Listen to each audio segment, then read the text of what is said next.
Hello, everybody. Welcome to Political Football. Starting at 8 o'clock tonight. We got me and Scott to start. Cleve will join us a little bit later when we get into the football stuff. But right now, we are going to start out talking about some of this election stuff that's going on. Scott, how are you doing today? I'm good, man. How are you doing?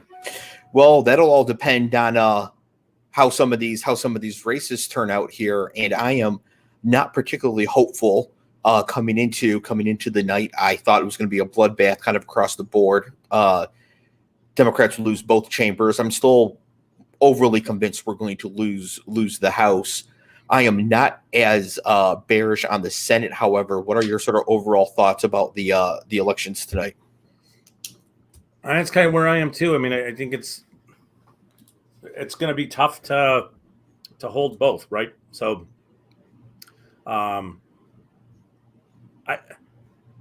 I mean, I'm hopeful, but I don't know that that's rooted in any sense of reality, if that makes sense. Yeah, the only bullish thing for Democrats I've seen over the last 3 weeks is that Michael Moore, the movie director, is just absolutely stuck on that this is going to be a good night, calling it Rovember and everything. And he was the only person I saw really saying that Trump was going to win in 2016. Yeah. He was really on board, you got to understand what's happening here and all this. But that's not a strong enough Ron DeSantis projected winner. No shock there, but yeah. I mean, Charlie Crist, I'm pretty sure, in fact, I wrote down my notes here that Florida was a crazy asshole versus a less crazy asshole for governor. So yeah, and I mean, does Val Demings really have all that much of a chance against Marco Rubio? No, I actually think Florida is lost for statewide races. I don't think Florida is in play at all anymore. I don't think we should ever expect to get a Senate seat or the governor or the Electoral College votes out of Florida for any time in the future. And I don't know enough about the state of Florida, about Miami, about the culture of the Latino population in Miami to speak intelligently. So I'm not even going to try, really. I will say that I am absolutely baffled as to what the appeal could be. Because I know how Republicans try to appeal to black people, black men especially. And for the most part, we're not buying it because we can sort of see them for the danger that they are and that they pose. And I don't know enough about Florida, Miami-Dade specifically, which is now just gone red. Miami-Dade is now a red county. It might as well be Dallas. And I don't know enough to really know what's going on there. I don't either. And it's something that it's not like it plagues me, but it's something that kind of consumes my thoughts at times is what is it to be, I mean, I view myself as, it doesn't matter how I view myself.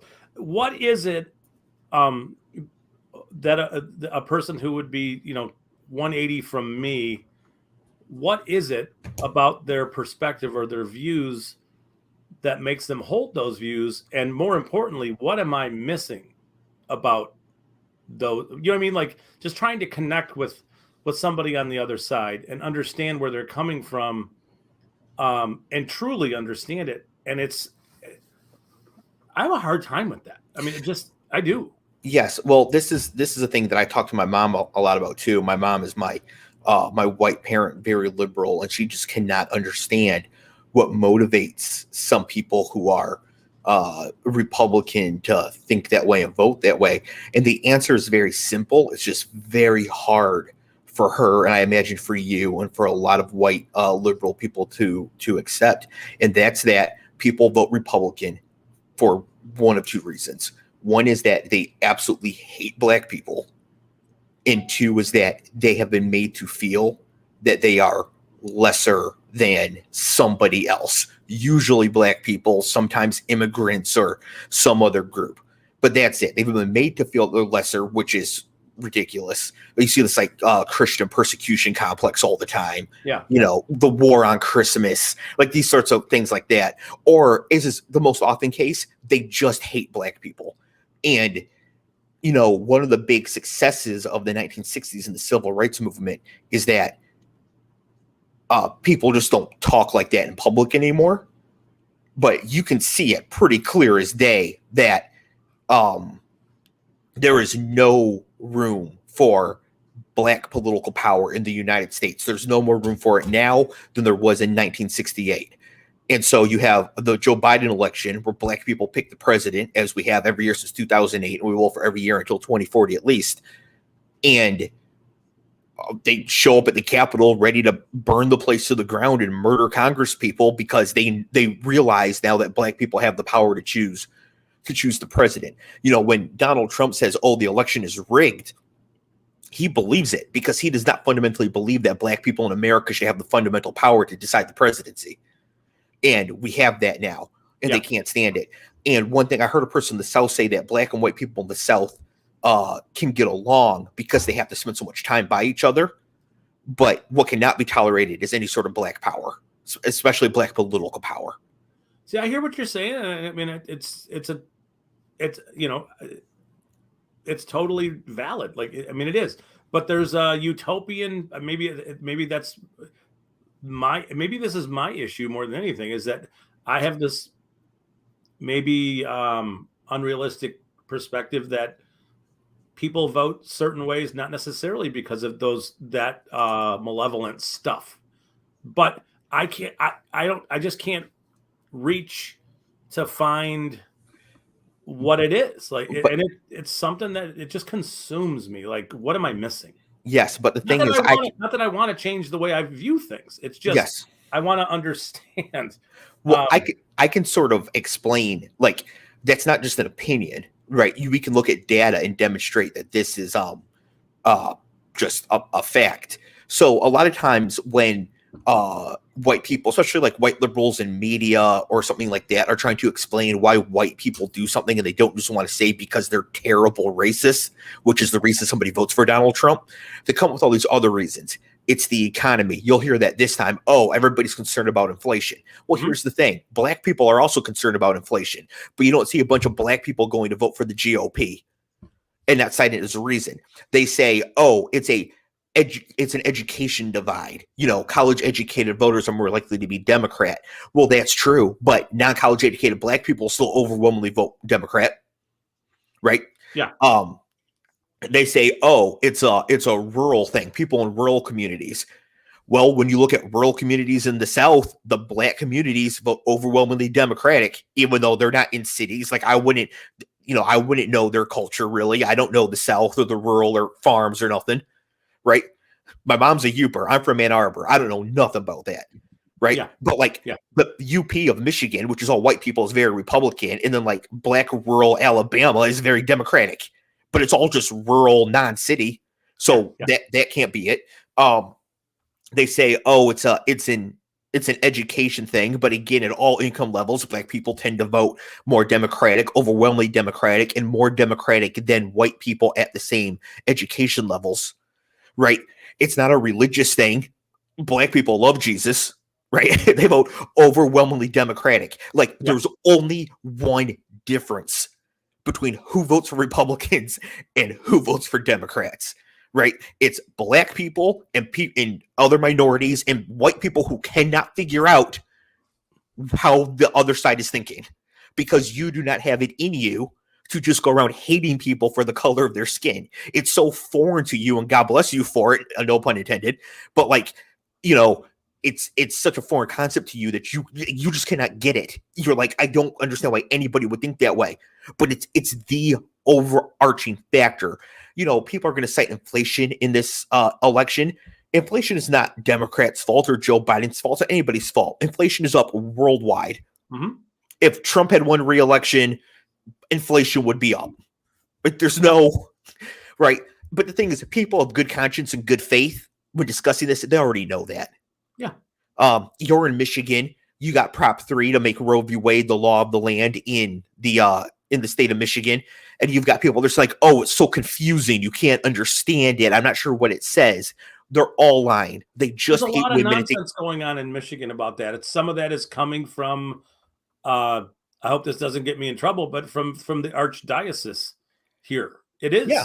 And they're trying to conflate what Prop 3 is with other social issues. and it's just it's fear bait. It's like I have a conversation with my mom about a letter they get from the archdiocese talking about what Prop 3 allows for, and she's trying to explain to me that the church is telling her that it allows for any child of any age to go into a doctor's office and get whatever gender care that they want to get without parents. And I'm like, Mom, what planet are you on? Right. You know what I mean? Like, no offense, Mom, you're not going to watch this, but you know what I'm saying? Like, Yeah. like where are you getting this from? And this is like as manipulative as you can get. And she shows me the letter from the church, and that's what it says. And so we go through the exact language of Prop 3, and I show her, nowhere in here does it say anything about what they're talking about. But Right. a lot of that is going on. I mean, some of this stuff is also guided by, my experiences in the world as it is for everybody else. My wife miscarried at, I want to say this is in like 2003, 2004 range at like 14 and a half weeks. Mm. And the concept that the help that she received from the medical community and doctors to get through that experience would now become problematic, and that other people wouldn't get that kind of care is something that just kind of like it claws at me. Like I don't understand it. There is no baby. The baby is gone, right? Right. But the process of removing, everything that was growing and continued to grow, but then had become, problematic for her body. The process to remove that from her body is no longer available. It's not a medical treatment that would be available to people anymore. It's like, I think that's just, I mean, that's a side part of, I don't feel like I'm saying anything right now, but I'm a little uncomfortable talking about this stuff because I just, you know how it is. We've talked, Dave, you and I've talked about this. The idea that she received care that others would now no longer receive, and they'd be on their own to have their body kind of expunge this, and hey, cross your fingers, I hope it goes well for you, we can't help you anymore. I think it's insane. Yes. I just do. And I think that the idea of all right, so we go back to the 1931 law in the state of Michigan, and snap your fingers and there's no more abortion in the state of Michigan. Are you crazy? There's still going to be abortion in Michigan. It'll be available for very wealthy white women. It won't be available for minorities and people that are meant to keep them poor or somewhat, stuck in their place in the world. And that's just kind of how it goes. Like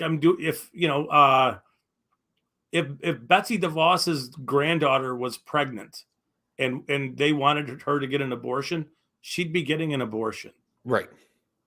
Like very easily. So It's not like it's going to go away. It's just, it's a tool for, it's a tool to keep other people down.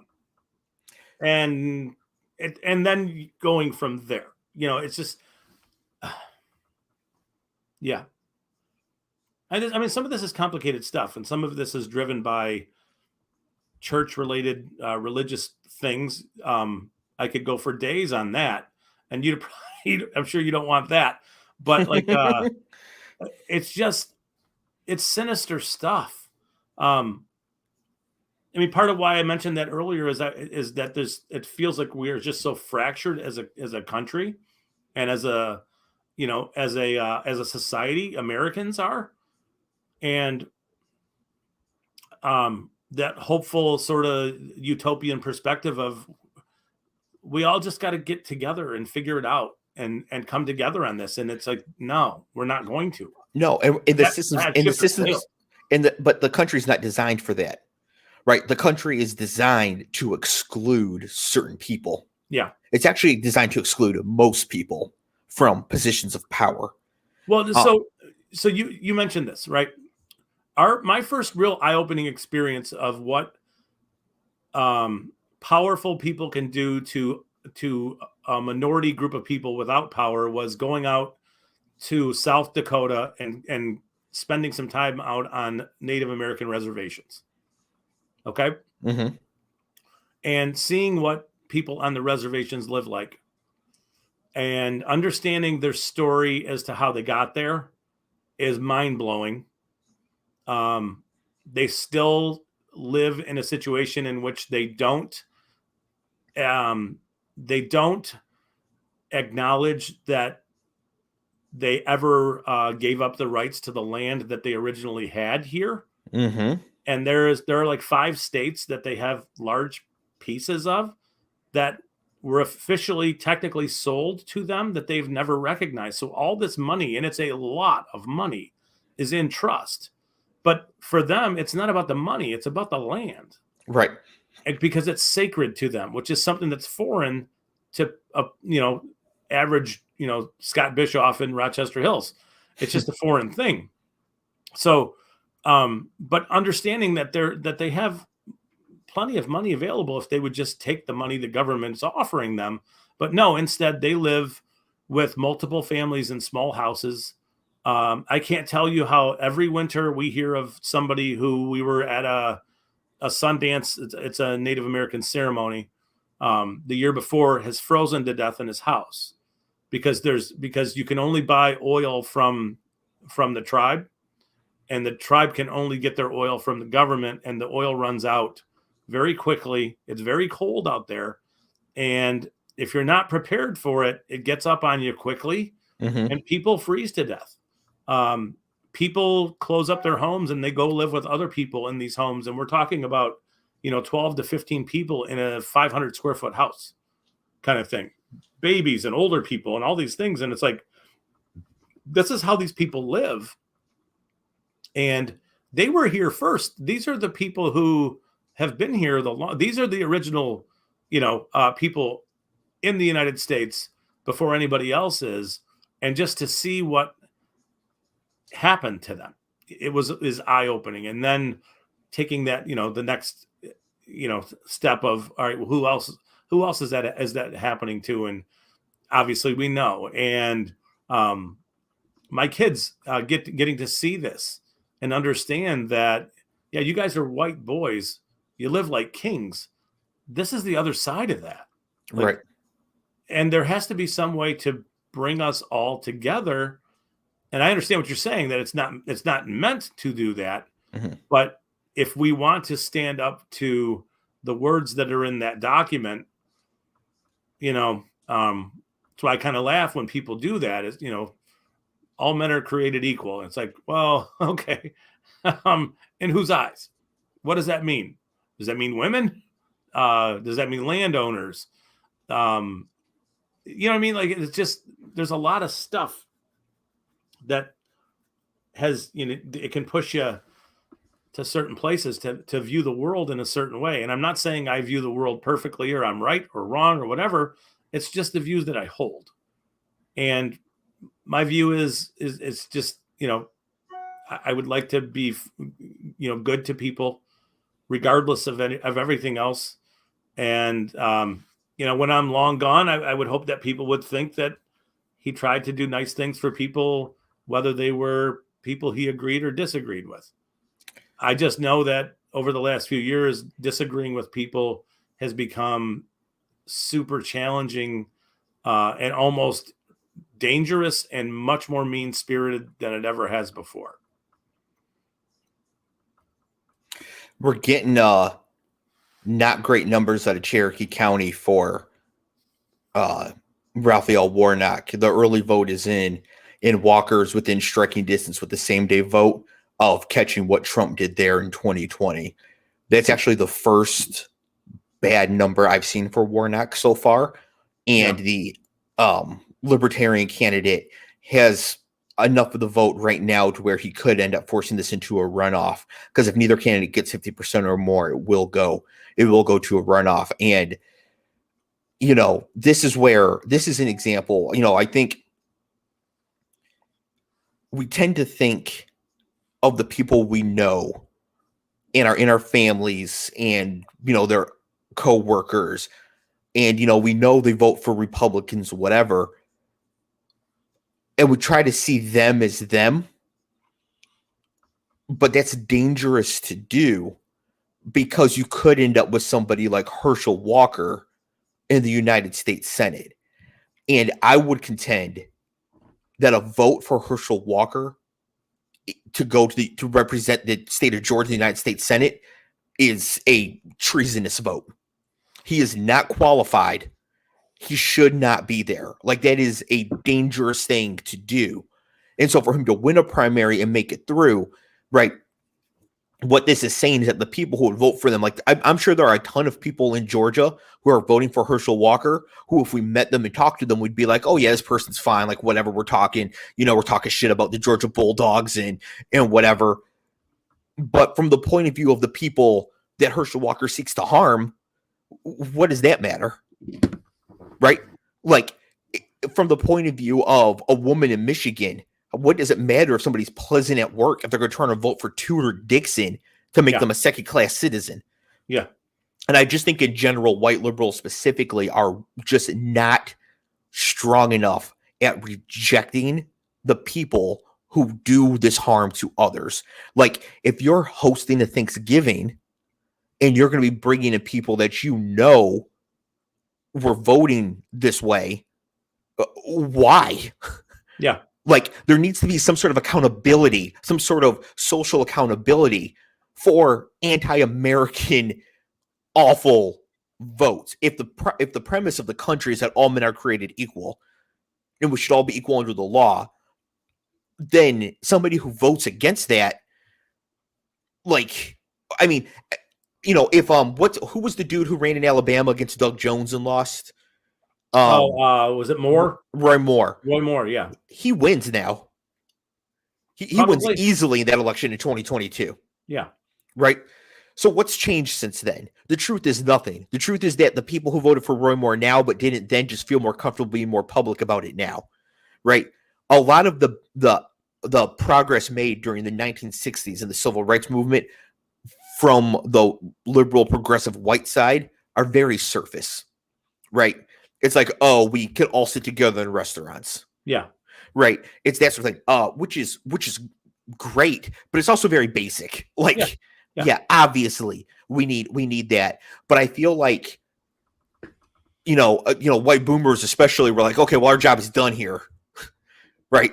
Sit where you want on the bus. We're good. Yeah. But they never really took care of the problem. And now this is a real problem for everybody, because if you are not one of the people supporting the Republican Party and they take control of Congress here and they get the White House and Congress in 2024, it's going to be a dangerous place to live. Well, so yes, you're 100% right. We're entering a potential situation where it will be dangerous for some people to leave their house because of who is in power. This strikes me as something. Now, tell me, I've wanted to ask you this for a little while. So, Democrats are going to lose the House tonight. Yes, I firmly believe that. Yeah, without question. I don't know who the House Speaker is going to be, but it's going to be a lunatic. It's going to be Kevin McCarthy. Okay, so it's going to be a lunatic. Okay, and a coward. Yep. And he's going to put a person like Jim Jordan in positions of authority, and Marjorie Taylor Greene. And what you're going to see for the next 2 years out of the House is impeachments on President Biden. Right? You're going to see hearings about Dr. Fauci. You're going to hear about Hunter Biden's laptop every day for the next 2 years. We're never not going to hear about it. There's going to be investigations. All these things are going to be done to upset liberal-minded people and Democrats. And my thoughts is that's all that matters. And this is how far we've fallen, is that there will be nothing accomplished with the exception of they will be effectively trolling liberals and Democrats and upsetting liberals and Democrats with their investigation stuff. And that is good enough. And that's exactly what they want. And if you think about the people you know in your life who are on that side, the idea that if you own the liberals, you're doing a good job. Mm-hmm. That's all that's going to get accomplished. And there's going to be a lot of that stuff. And it's like, this is what's coming. Yeah, it's coming. you left out a big one. They're going to refuse to raise the debt ceiling unless there's cuts to Medicare and Social Security. That's the worst possible one. And Joe Biden will never sign it. So I was talking to a friend of mine about this, and I was like, is the 2022 GOP actually crazy enough to not raise the debt ceiling? Yes, they are. And if that's the case, like, I mean, it's going to be so amazing watching all these like middle class and lower middle class and working class white people who vote Republican watch their retirements and everything absolutely crater. Yep. When, our credit gets downgraded and all these other knock-on effects. It's like the Liz Truss thing. They want to end Social Security for people. Yes. This is a way to do it. But they can't do it without all three branches. Correct. Yeah. Biden won't do it. Right. I would hope not. But yeah, he won't do it. So for me, though, the entire hope is that somehow Democrats maintain the Senate and maybe even pick up a seat in the Senate. I think it's not happening. I doubt it, but I mean, I think it's unrealistic to think that they're going to even be in play in the House. I don't know that they're going to lose as many as is normal in the the mid-year elections, but yeah, a good thing in the House is to stay in striking distance for 24. Yeah. I just, the other side of it too is I don't know that we're really going to have we're not going to have good information tonight. I wouldn't imagine that we'll know anything in Georgia or Pennsylvania tonight.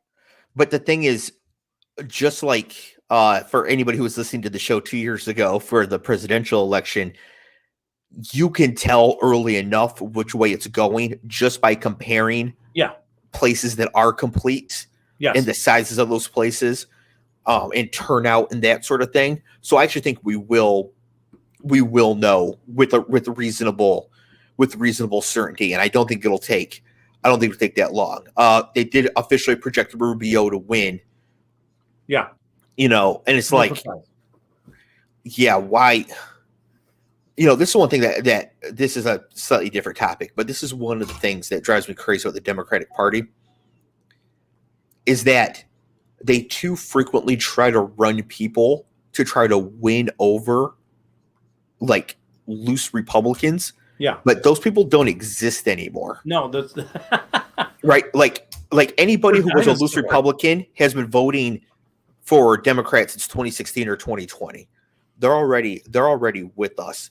So I don't understand why we run Val Demings is fine. I like Val Demings a lot, but the entire selling point is that she used to be chief of police in the city of Orlando. Yeah. Not a selling point with the people you actually need to turn out to vote.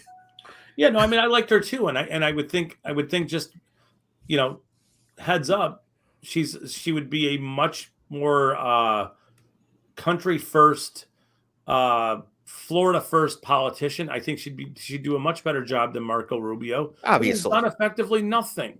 Yeah, nothing. No, all he did was take a weird sip of water and then never show up to work. That's about all he's done. Speaking of showing up to work and taking sips of water, we're joined now by Clev. Clev, what's up, man? What's good, fellas? What's going on? Nice to see you. How are you? I'm good, man. I just had a day of prune juice, the Gatorade for assholes everywhere. So it's been great. You really are a boomer. Oh, prune juice? Yeah, you got some Werther's Original. Nah, I do like my granddad used to do. Give you the pocket fuzz candy with the peppermint stripe off of it in his pocket for like 10 years. He's like, go ahead, take that, kiddo. It's great. Yeah, that's the Marco Rubio of candies right there. Yeah, so I'm just, I've got my eyes on the TV up here, watching results as they come in. We got people in the chat. If you're with us right now, thank you so much. Please hit the like button. If you want to share the link on your social medias, we wouldn't hate that as well. That'd be fun. We're going to start getting into some football here as well because we got Clev for a little bit.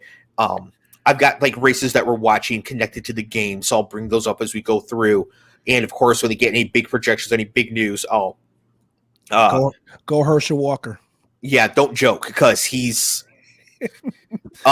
It shows you how batshit the country is. Like, I mean, a candidate is a candidate, but he's clearly not qualified to. Yeah, and that's what we were saying before you got here, Cleve. I was saying that, like, you know, we generally, and white liberals especially, do not hold people accountable for these awful votes. And I was telling Scott, like, if you are hosting Thanksgiving in Georgia and you have people on the invite list who voted for Herschel Walker, why are they invited? Like, why are you inviting people that want to harm you, right? If somebody walked in and punched you in the face, you want to invite them to Thanksgiving? No. Don. Hey, Don. I think, in all seriousness, he needs a, like, subtitles under when he talks, because I can't even make out what he's saying these days. It's insane, bro. Let's talk some football. Yeah. So. Hey, nice win over the weekend. Thank you. Thank you. Yeah, let's hope that we can say something like that tonight. Let's get a nice win here. So going back to last Thursday night, we have the Philadelphia Eagles 29 at the Texans 17. So as it relates to today, we look at the Texas governor race, which is Beto O'Rourke against some crazy asshole in Texas. And then in Pennsylvania, we've got the Senate race, which is John Fetterman against Dr. Crazy Asshole from television. I'm sensing a theme. Yes. The Pennsylvania governorship is also up, but Josh Shapiro has a massive polling lead in that. So I would be shocked if Democrats did not win that one. Confederate Doug? Yeah. So Cleve, the Republican was like during the campaign dressing up as a Confederate soldier to run for governor in Pennsylvania. Hey, no guess where he's going with that. So there's a picture of like all these people who were in their military uniforms, right? And he was in the military. I think he was. And he shows up in a Confederate uniform, and it's like, what are you doing, man? You can't even make this shit up, dude. Wow. Yeah. Wow. Yeah. So that's who's running for governor in Pennsylvania, which I can't believe I have to point this out. Pennsylvania is in the north. Like, that should not incredibly be something that like is appealing to folks in the South down there. Now, as far as this game goes, there's not much to it. The Texans did play well. They kept them even through like the first half, but the Eagles eventually came in and took over. Brandon Cooks did not play after not getting traded. So there is that. Hang on, Cleve. I'm pulling this up here for you. 1 second. I gotta put this on screen. I wasn't ready to do this during the show, but I got you. We're gonna go right here.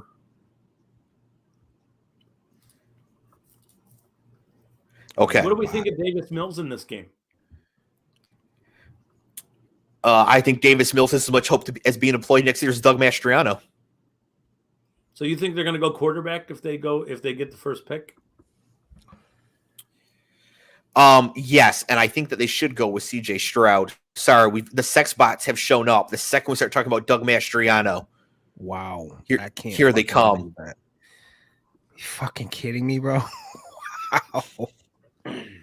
Yeah, so there he is. That played well. That played very well. It's great. It's great. Okay. So do you think go Stroud, huh? Yeah, I mean, I would go with Stroud for sure. Sorry, I had to block the look. I mean, just look at this guy. Like, I got no word. I got no words. I gotta laugh. Shit. I mean, oh, man, it's great. Like, what are you thinking? He's like, the wrong uniform. The wrong uniform was in the closet, babe. Not that one. Yeah, he was like, well, listen, my hood was dirty, so I had to go with the backup. The hood. Sorry, y'all. And then my internet was slowing down. I was trying to block the sex bots, so that distracted me as well. So yeah, between Confederate governors and sex bots, I was all thrown off my game.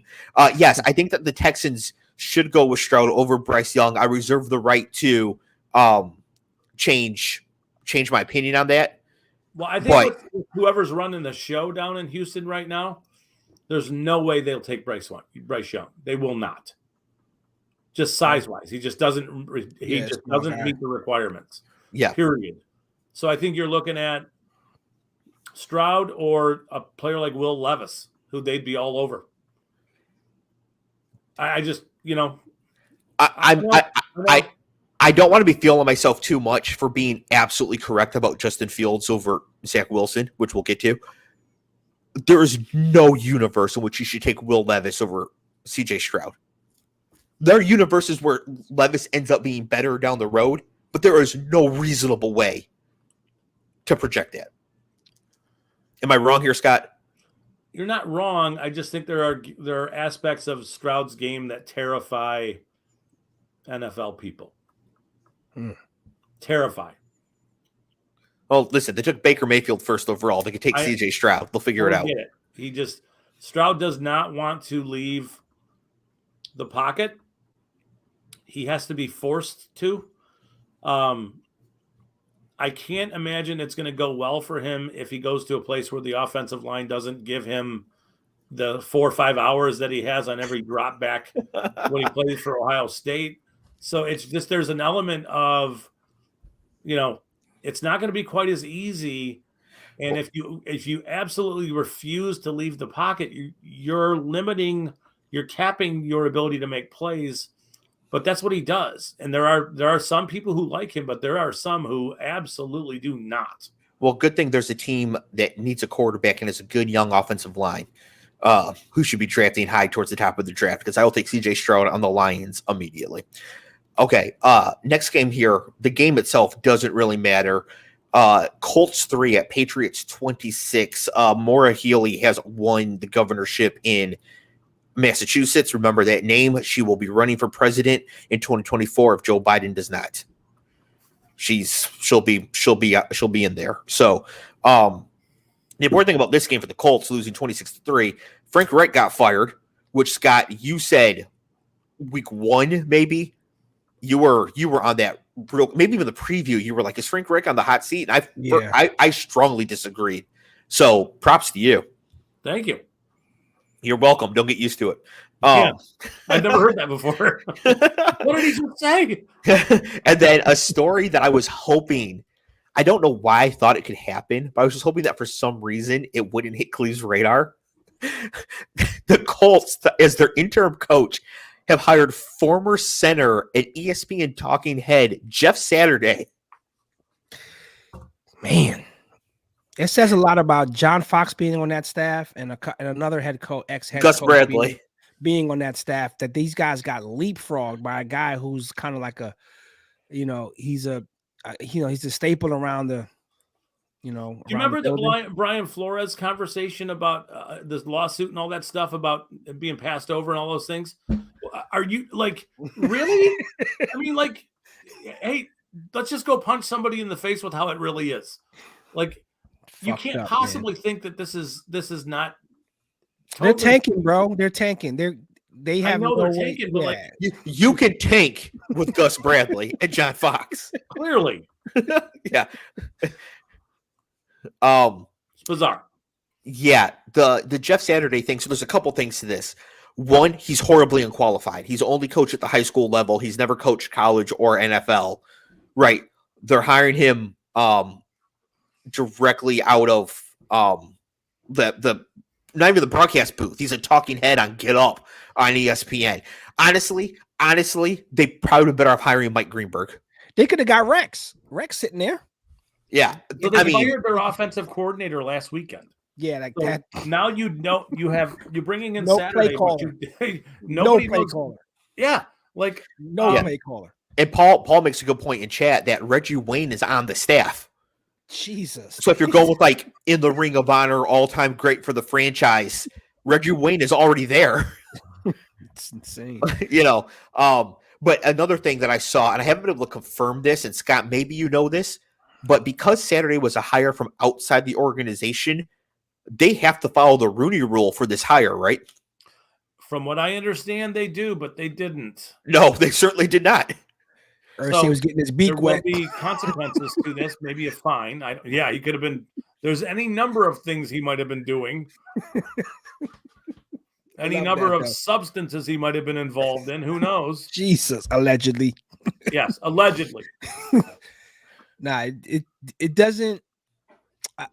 If the guy had some kind of coaching experience, then I'm like, okay, whatever. You know, it's an interim thing. Well, he's a high school coach.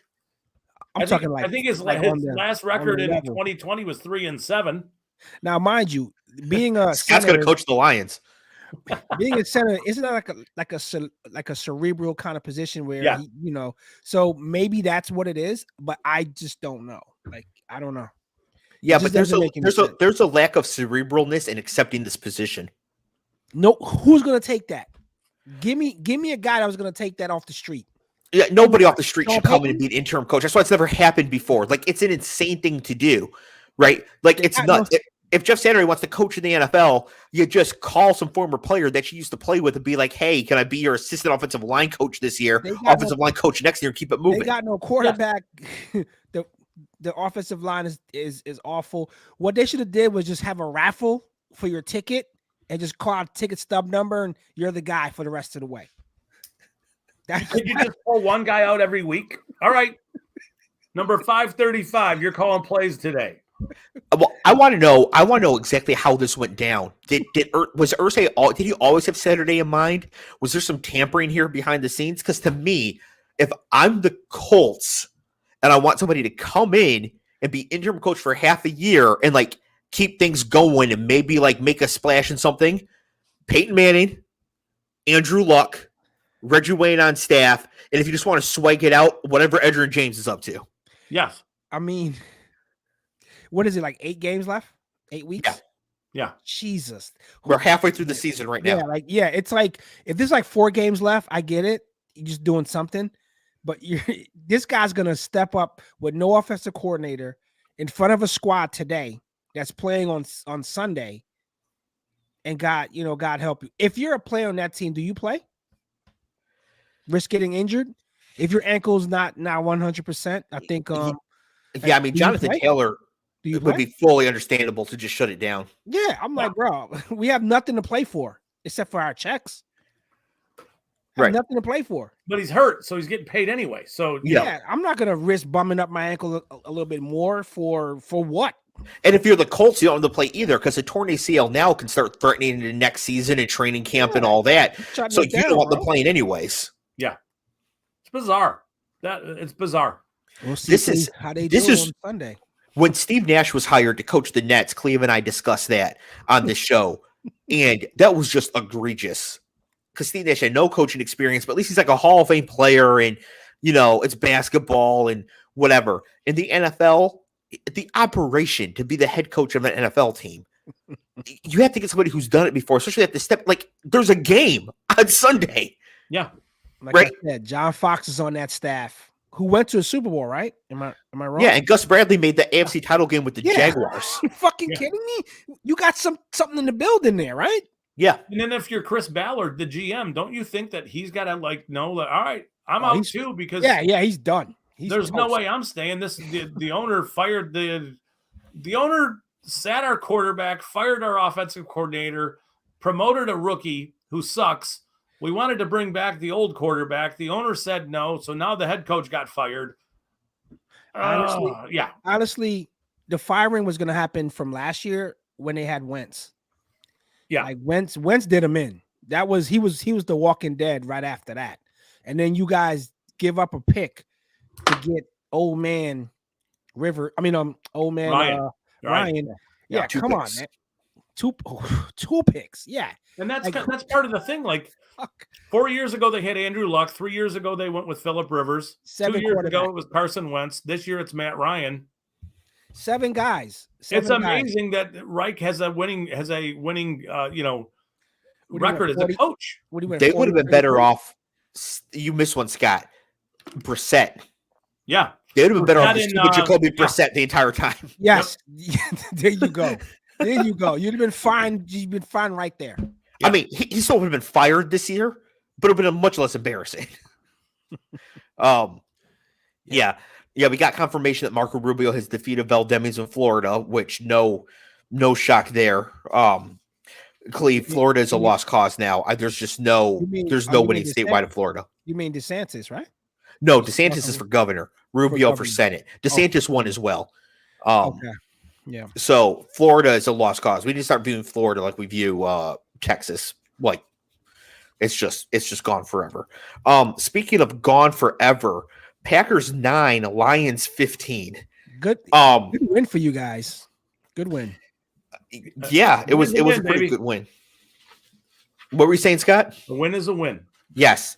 Now, as I mentioned last week, I always write down some notes about the games, like the day after the show, and like to get my thoughts together. And I wrote down, if Aaron Rodgers struggles against this Lions secondary, he really is toast and should just hang it up. I think he's checked really out mentally. I think he's mentally checked out. Yeah. When have you seen him ever throw picks in the red zone? Or period. Yeah, this guy shines in the red zone. Like, I think he's just dialed out. He's like, I'm done. I have no weapons out there. I have no one else playing. I'm done. Him throwing that back foot fade to David Bakhtiari and shorten him by 10 yards so Hutch could pick it off. That looked like when Cleve has nightmares about Zach Wilson. That's what he's seeing. That's like calling cover zero. Cover zero. Yeah, just maniac. absolutely terrible. It's almost like Rodgers had money on the game. Yeah, I didn't want to allege that, but I was like, he's playing like he's trying to lose the game. Yes. Like I don't care. I'm just gonna short this. I've never seen him. That was probably the worst game I've ever seen Aaron Rodgers play. Me too. Yes, the underthrows, he hits Barnes in the helmet on that quick slant. The underthrow down to the goal line is another throw. He never leaves him short like that. Yeah, he doesn't undercommit ever like that, especially in the red zone. Bizarre. He's not going to leave points up there, Bizarre. But here's the thing. This is not a situation to point shave because the Lions defense is so bad that in order to point shave, it has to become so obvious. The time to point shave would be to do this against the Cowboys next week. And instead of it being like bet the Packers to win as an underdog, it's just the Cowboys to cover. And so everybody just hammers who's in on it, just hammers the Cowboys to cover, knowing that Rodgers is going to throw 3 bad interceptions. And then you have Dak and CeeDee Lamb and everybody else on the other side, as well as like Micah Parsons making a couple of legitimate plays. And now it's 45-7 Cowboys and everybody cruises. It's just like, oh yeah, Micah Parsons wrecked Aaron Rodgers, blah, blah, blah. This is too obvious, right? Yes. So I don't think this, like whoever would want him to do this wouldn't have him do it in this spot. No one is feeling sorry for Aaron Rodgers. No fucking one. None. Yeah. And then also Paul makes a good point. Rodgers out here talking shit about his receivers all season. And then this game, he was, as my nephew Greg would say, absolute dog water. I was going to go with the old Jersey dog shit. Well, Greg is 8, so he's not quite. Okay. He's not quite able. I've been fluent in profanity since I was 7. So here we go. Well, honestly, knowing his mom, he'll be fluent in profanity pretty soon too. But not quite yet. Not quite yet. Yeah, and after the game, he tried to take accountability and like the way you would expect one of these like Joe Rogan clone types to take responsibility. But it started with like, yeah, I didn't play very well today, although I did lead the team in rushing. He's got to pad the stats, bro. Yeah. Yeah. Well, you shouldn't lead the team in rushing against the worst secondary in football because you shouldn't be rushing. Yes. No one cares for him, bro. No one. Another note on this game. Packers got beat up in this game too. Aaron Jones hurt during the game, walking boot. Romeo Doubs hurt during the game, walking boot. Eli Stokes hurt during the game, walking boot. Rashawn Gary hurt during the game, torn ACL. 2 more games, we're going to see a Jordan Love sighting. The ACL for Gary is brutal. It is brutal. And shout out Rashawn Gary, U of M, good kid. That sucks. And he had really emerged as a force. Yes. And then next year they've already picked up his 5th year. I think they've picked up his 5th year option. So he's going to play on that 5th year option, probably not fully recovered. And then the Packers are probably going to lowball him and piss him off. And you know where that's going to go. Yeah, to Detroit. Welcome home, Rashawn. Thank you. Yep. It'd be great. We'll add Rashawn Gary. We'll add Lamar Jackson. Sean Payton. Oh, man. Hey, Paul wants Frank Reich. Listen, I know the bad boy Pistons were known for their cheap hits and we're awesome at it, but I don't know if we need Sean Payton here. Sean Payton, head coach, Bill Laimbeer, defensive coordinator. Was it found that he orchestrated it, or was it Roman? I've listened to Sean Payton talk like 3 times. Nothing happens without him knowing. Exactly. Like, I mean, there's no way. There's no way that guy had that happening under his nose at his program. It's like how Bobby Bowden was like, I didn't know the players were this and that. Yeah, you did. Hey, he didn't care. Right. What was the? I can never remember his name. The one that looked like a vampire. Greg Williams? No. He was coaching a big time program. Then he got sent to like the shit programs. He had like a brothel at his university. Oh, the guy who's at Liberty now. Paul, get in here. What's the name? Hugh Freeze. Hugh Freeze. Yeah, he's going to another big time job because Liberty's ranked again the year after they lost Malik Willis. Just beat Arkansas? Yes, in Arkansas. Yep. Woo pig, suey. Yep. Cleve, you ever been to Arkansas? I've never been to the Midwest or plan to. Probably. I thought you were going to say or Arizona. I was like, oh, that's kind of specific. Or plan. So I've never been to Arkansas either, but Megan's got family in Arkansas, and I'm thinking like it might be fun to go see a game down in Arkansas. Try to get that worked out. What's that? Brian Kelly accent going. My family. Yeah. Shout out to Brian Kelly for beating Alabama this weekend. That was kind of awesome. Yeah. Alabama 2 losses already, Cleve. They won't even be in the playoff. Yeah. Good. Saban's on suicide watch. I think he's all right. He's got 7 national titles and $190 million. I bet he's on the bus recruiting right now. He's like, fuck these guys. I'm getting my next crop in. Yeah. Yeah. Yeah. Oh yeah. He's always recruiting. So in the Packers Lions in the state of Michigan, we've got Big Gretsch running against an insane person in Tudor Dixon. It's like absolutely bonkers. Who's not going to win? So Big Gretsch is going to get reelected governor of Michigan. That's awesome. Also, Prop 3 is up in Michigan that would make Roe v. Wade the law of the land in the state of Michigan, which is good because Indiana, Ohio, like all these other really shitty places around Michigan are going to need to have like their citizens someplace to go to get this sort of health care. So when this passes in Michigan, we can have that going there. In the state of Wisconsin, the governor's race, Tony Evers versus a crazy asshole whose name I don't even remember. Evers got elected by like 0.03% or some insane number 4 years ago in a great environment for Democrats. He's in trouble here. I think he can still hold on to win, but if he loses here, we have to look out for the floodgates just absolutely collapsing on Democrats. And then the Wisconsin Senate, Mandela Barnes, the current attorney general, I believe, or lieutenant governor, one or the other in Wisconsin. Awesome young black guy, just clearly gives a shit about people, and he's got no chance against incumbent Ron Johnson, who I have to say allegedly. So allegedly is an active Russian agent. Allegedly. You don't get the show. But like strong allegedly by like people who are alleging.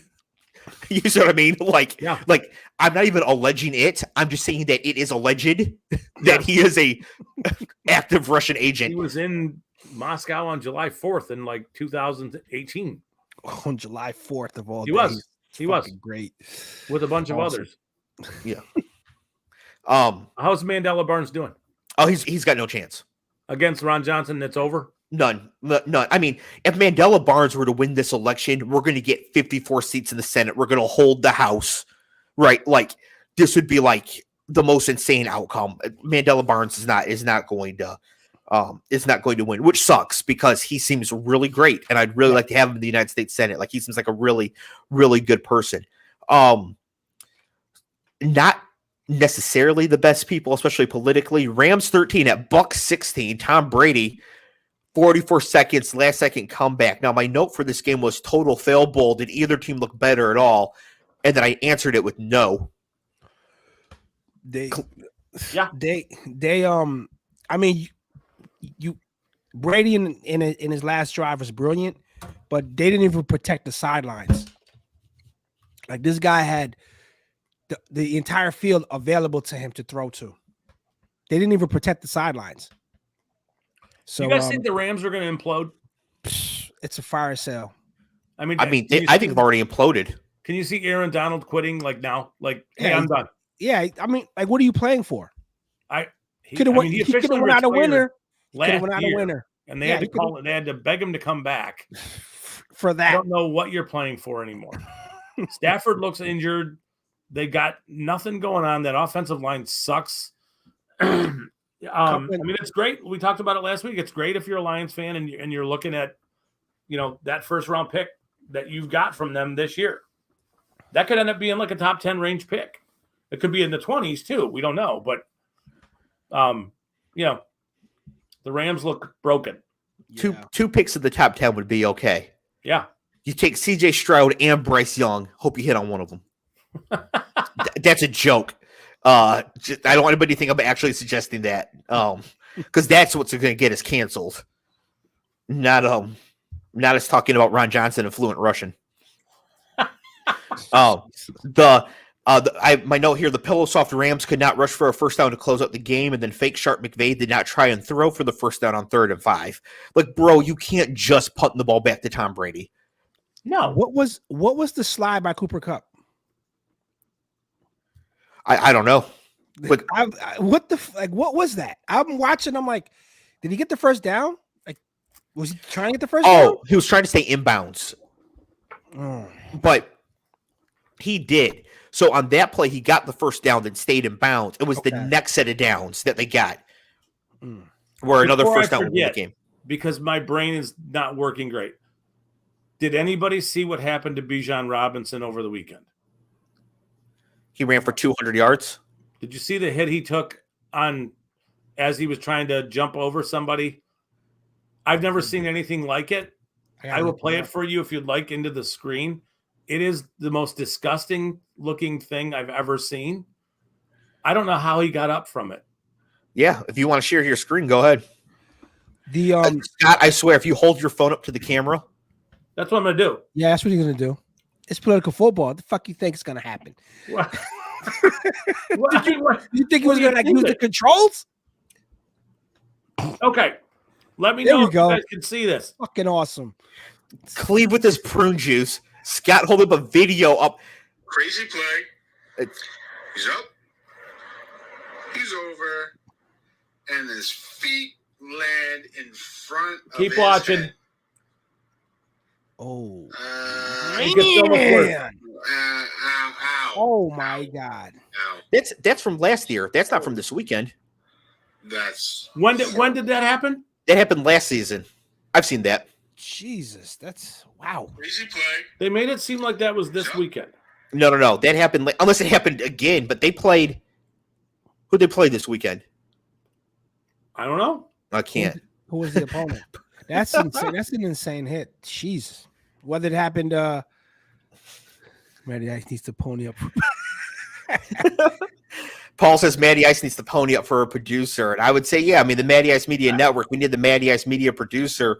Although we do have this great software where Scott could just share his screen. But instead, we're going to hold the phone I have it up on my phone. It's not on my screen. Dave. We're doomed. I mean America. I know how to get it from here to there. It's election night. Scott's got the phone, like trying like to throw it at the computer. I knew exactly where he was going with this. So I don't know why you were surprised. Is that how it works? I just kind of fling it onto my screen. So between tablet works. Yeah. No, Iron Man, that's not how it works yet. Now, so between Scott holding up his phone to the camera, and Cleve's prune juice, I don't know what I need to do to join the Boomer Club today. I'm sure I'll come up with something. We'll see. We'll see if I can join you guys. Anyways, the last note on this game. This game was super annoying because the Bucks were this close to actually being kind of done. Like 3-6, and you're like, I want to playoffs with no Rodgers, no Brady. Just get them out. We talk about Jalen Hurts and Dak Prescott anyways, and court coupons.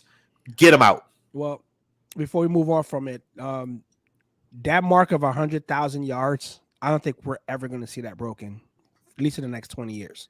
They said that at his current pace, Mahomes would break it at 41. I don't know, man. Nah, man. I mean, that's 100,000. The closest is Drew Brees at 80-something thousand, bro. Yeah, but Drew Brees played his entire career with 16 games. Mahomes is going to get 17 for the vast majority.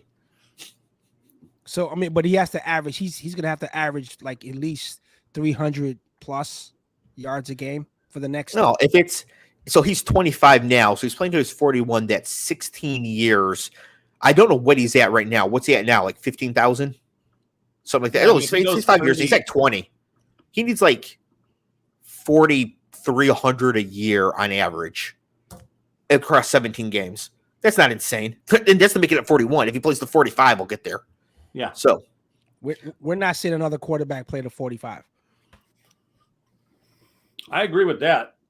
We're not seeing another quarterback. These guys getting hurt with toe turf and all the kind. It's like ridiculous now. Well, this is a great out for a year for a toe. This is a great transition to the next game. Bill 17 at Jets 20. Joe Flacco will play till he's 45. Well, he'll be on a team. I'm talking about a guy with good numbers. You're moving the goalposts. It's moving the goalposts now.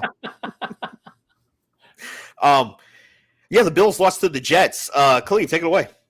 Nah, I'm happy for the win. Just like Scott said, a win is a win. That defense played good. Zach played enough to get us there. Sauce. Yeah. Sauce Gardner is the man. He's the best player in the 2022 class right now. It's not even close. I think he's a little handsy though. Don't you think? That makes him good. A little handsy. If they're not calling it, who cares? Yeah, but then it's like doesn't like the leagues. I mean, like doesn't like one person need to see that and be like, hey man, look how many calls you missed on this guy. When we play them, hopefully you guys show up and call something here. Yeah, but they'll just stop doing it. Yeah, he's like 6'3". He's fine. Long arms, yes. He's a beast. Yeah, he is awesome. Like legitimately fantastic. And there's some good players coming out of this class. Garrett Wilson as well. Chris Olave. I'm so glad they're out of Ohio State. My God. They've been good. They've been good so far. Hutch has been really good so far. But Sauce Gardner is the best pick in the 22 draft class so far. And I don't see that changing. Do you think Gabe Davis is disappearing now? Like that mystique about him wore off? Because Stephon can't do it himself. Like they need like another guy to be really. I think he's just so inconsistent as a route runner. Yeah, dude. He's something ain't there with him. Yeah, so they need like a technician kind of and they wanted that with Jamison Crowder. He's hurt and he just hasn't been able to play. But that's that's OBJ. So Gabe Davis has always been extremely boom or bust. And when he booms big. And if teams can't really stop Stephon Diggs, Gabe Davis isn't going to get numbers. Because they will just keep throwing to Diggs over and over and over again all game long. So Gabe Davis will be there when he's needed, just like he was against Kansas City in the playoffs last year. When they need him to show up, he's going to be there. Josh Allen after the game said it's hard to win when your quarterback plays like shit. 18 of 34, 205 yards, no touchdowns, 2 interceptions. Not like that's an alternate universe for him. Yeah, that is ass numbers. Now he did run for 2 touchdowns, but as we established with Aaron Rodgers, he shouldn't be yeah. He took ownership of it though. I'll give him that. Also, Ben in the chat saying that Ken Walker III was the best pick of 2022. Zero chance. For one, running backs don't have that much value. Replacing the top running back in the league, I mean, look at what the Panthers have done with Christian McCaffrey versus replacing a shutdown corner. It's not even close. Yeah, it's not even close. Even if Sauce Gardner and Ken Walker are being the best to ever do it at their positions, Gardner's always going to be more important. So that's not even shade at Walker, but Sauce Gardner is just the absolute man. With 6 wins, the Jets have passed their Vegas total of 4.5 and have gone 2 wins past the Cleve total of 4. And Cleve, the Jets are live for the playoffs. Down, bro. I'm not saying anything to give him the kiss the of death. defense is awesome. Yeah, the defense is playing lights out. I guess Salah knew about the receipts that we have to give him. He's got to get that quarterback to grow up a little bit. He'll be just fine. Yeah, he won't be around next year. He'll be holding a clipboard. He played a good game. This was a good game for him. It's feast or famine. Under control. He didn't take chances. He didn't do anything. I mean, quarterbacks need to take a risk, but you don't need to go nuts and throw something into quadruple coverage because you need to take risk. Yeah, it needs to be measured. He played a good game. He played about as well as I think he's able to play. I think so too. I agree which with is that. not going to be well enough. So he will be holding a clipboard for the St. Louis Battlehawks next year. No, Josh Allen is dealing with an elbow injury. Quote, ulnar collateral ligament and related nerves. That just means he smashed the shit out of his funny bone, right? About that. Not necessarily. If he does have a partial tear or a tear of the UCL, he will be done for a year plus. Is throwing on? Yes. Yeah. So if he partially tore that ligament, he will not throw a football for a long time. No, he'll switch hands. He'll spend all offseason learn how to throw with his left. You just run RPOs with him. Just you run him to the left and not to the right. What is he, fucking Zoolander? Can't turn left? I can't. My blue steel is terrible. I'm trying, but it's not. That blue steel is not good. I can't do it. I can't do the lip purse. Yeah, it just wouldn't look good for me. Look, I'm trying to kiss the screen. Yeah, so the Jets win. They beat the Bills. None of us saw that coming. If you had the Bills in your survivor pool, it's what you get for playing a team playing on the road. Don't ever do that. That can happen. Yep. Next game here, Chargers 20 at the Falcons 17. Cleve, tell me one thing about this game. Nothing. The fact that the Chargers is going to have a new coach. Now that's a take. It's going to have a new coach. What do you think, that's Scott? it. Well, their offense is down. They're missing Keenan Allen. You're missing Mike Williams. You're missing lots of pieces. Still looks a little weird what their offense is doing, but Austin Eckler is going off, doing his thing. Cordero Patterson comes off of IR and goes bananas in the first week. I don't know, Dave, Cleve, did you guys watch this game at all? Red zone. Kyle Pitts could have scored 4 touchdowns in this game and had 400 yards, but Mariota keeps overthrowing him by like a yard. Yeah. Marcus Mariota, they're talking about Georgia here, that Marcus Mariota lost this game for the Falcons because he missed Kyle Pitts on a 65-yard touchdown, a la Jimmy G in the Super Bowl overthrowing Manny Sanders. Pitts had 3 yards on the nearest defender and waltzes into the end zone. And Mariota just way overthrew him. And he's like 6'6" and runs a 4.4. And he just way dusted him.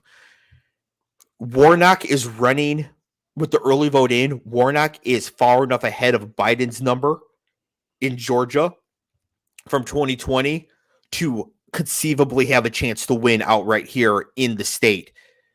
With no runoff? With no runoff. However, they're showing Cherokee County right now, and I need to see the 2016 number. It is he's under, but he's going to get more. So Walker's running in line with Trump in Cherokee County, which is just north of Atlanta, and Warnock in DeKalb County is running slightly ahead of Biden. If Warnock can hold that as the same day comes in, Warnock can win with no runoff. But it's going to be tight. Almost all the early vote is in all the places in Georgia that matter. Yeah. Like places with people. The only one I don't know is Athens, but I think Athens is in as well. So it's going to be extremely tight, but this could look a lot worse for Warnock right now. There's a chance. and I don't want to see a runoff for this seat either. No. The amount of money that's going to go pouring into Georgia, just burned, set on fire. We don't need that. Let's just win this one right here and outright. And speaking of Georgia, we're talking about the Atlanta Falcons. So they are on the list here. So as we know, Raphael Warnock is running against Heisman Trophy winning crazy asshole. And then Stacey Abrams is running against incumbent governor crazy asshole who Trump now hates because he refused to steal the election for Trump in 2020. But Stacey Abrams is going to lose, and she's going to lose kind of handily. Whereas Warnock has a chance to beat Walker. I mean, it's like 50-50. And right now, Warnock is running far enough ahead of Abrams. Still, that number's where it needs to be right now as well. The real question is going to be, what is same-day turnout like for Republicans? Yeah. But we need that number to be big. We need a lot of Republicans to show up, vote for Brian Kemp against Stacey Abrams, but be like, you know what? I can't vote for Herschel Walker and just not vote in Senate, right? That's what we need. They don't need to vote for Warnock. They just need to vote for Brian Kemp, not for Warnock. Get the fuck out. That's what we're looking for. And right now, that's what we're seeing there. Still a bit early, but it could be a lot worse. If you knew going in that Warnock was going to win and Fetterman was going to win, what would you say? Well, that's because everything is correlated. Like if Warnock and Fetterman both win, that means that polling had an error against the Democratic Party. Yep. And then that also then makes things like Cortez Masto in Nevada much more likely to win. So in that case, then it's like, oh yeah, this is going to be control of the Senate, right? Mm-hmm. There's not going to be an error against Fetterman, but it's not there against Cortez Masto. It's like going to be across the board in the chamber. Yeah. So if they both win, Cortez Masto also probably holds her seat, and we even expand in the Senate. It doesn't help Mandela Barnes as much. He's probably dead. North Carolina is interesting right now. Some of the early numbers were good for Sherry Beasley. So Clev, in North Carolina, there's a Congressman, Republican Ted Budd, who is like a total apologist and sycophant for the January 6th rioters, running against this black woman who was the Chief Justice of the Supreme Court in the state. And it's like, this is no competition. Like anybody who is just sanely looking at the situation would vote for Sherry Beasley 100% of the time. Shameless plug. He must have stayed at a Holiday Inn last night.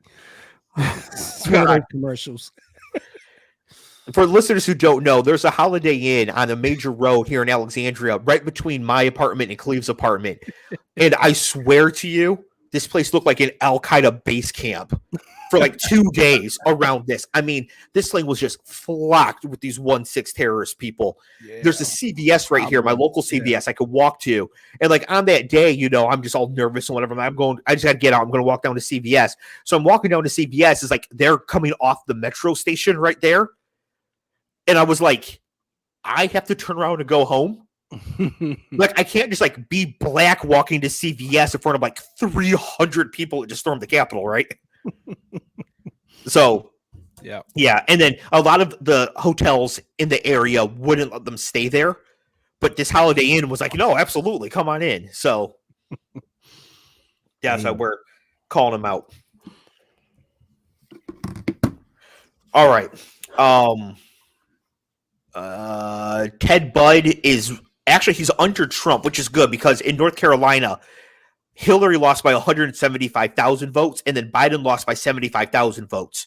So, they're like the Reese's Triangle in North Carolina is becoming like Northern Virginia. If that continues, she might have a chance. And even if she loses, but really close, that really puts North Carolina in play for 2024. And I think if we add North Carolina, that's that. As long as they can hold the Great Lakes, it doesn't matter. Georgia, Arizona, none of it. North Carolina can make up for the rest of it. All right, Cleve.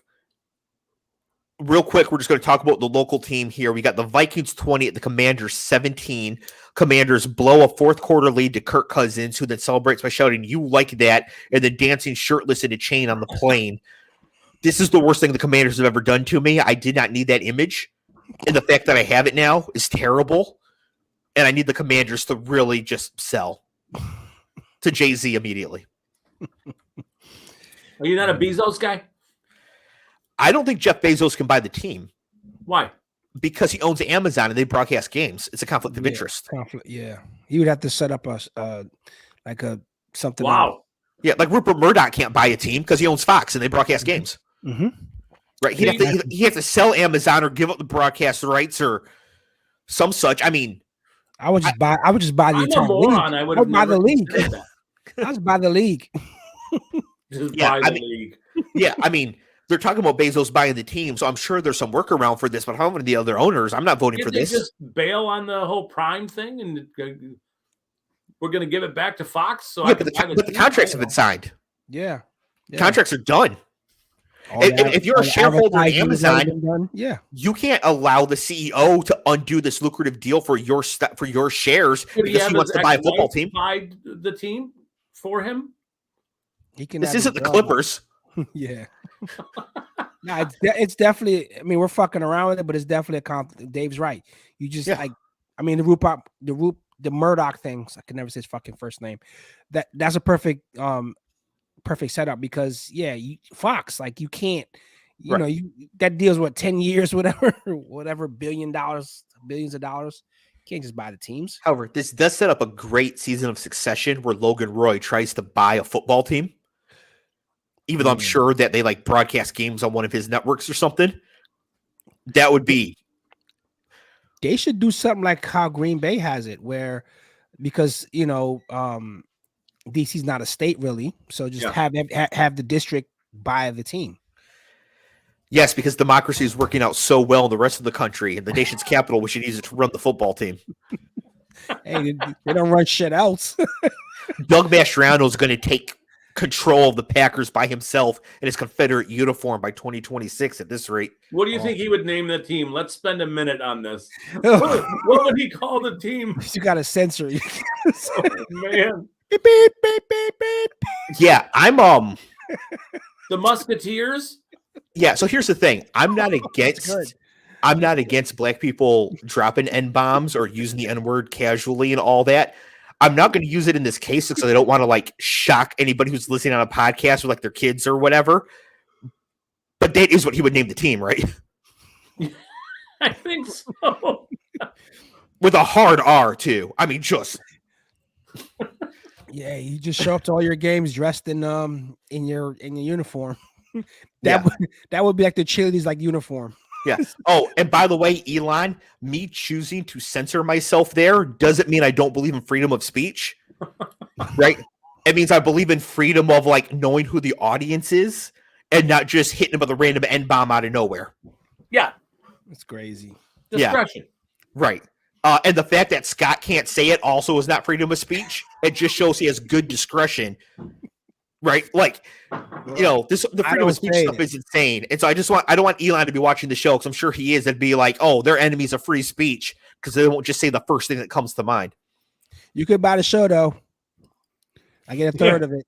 I get a third of it. Join us.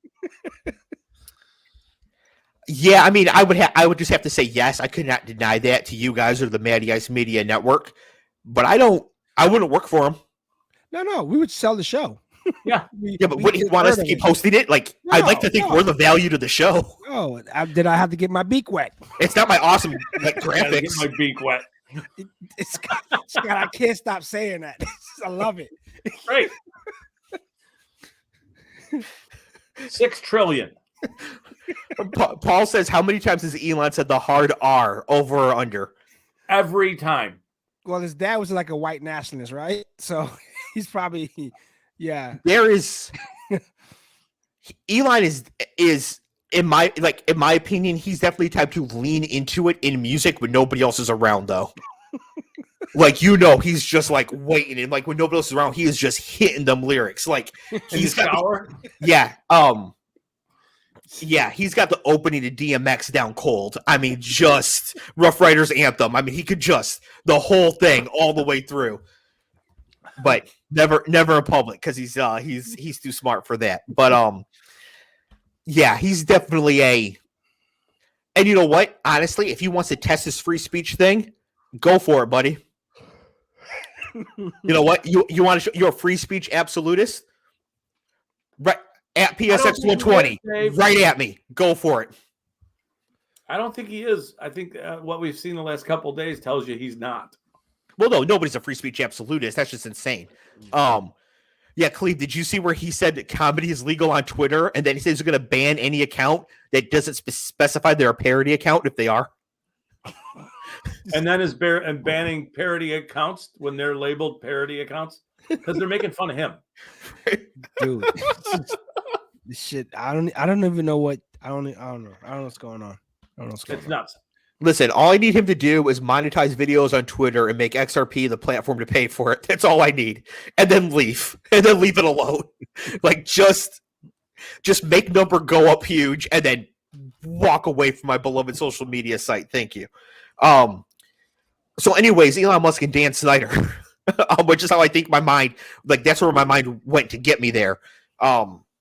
Dan Snyder is being investigated by the by the Department of Justice, the Eastern District of Virginia. Cleve, that is the courthouse right here on Jameson. Yeah. That's us, which means he's going to have to come and testify right around the corner. Is it unethical to get political football banners made with the link and stand behind him and hold it up as he's marching in to testify? I'm down with that. Why would that be unethical? Well, he's under investigation for stealing, and then they're also being investigated for like mistreatment of women. And I'm just thinking, maybe I shouldn't be taking advantage of those situations to be like, come watch our internet show. Yeah, but those are the shows we could shine a light on all this depravity. That's true.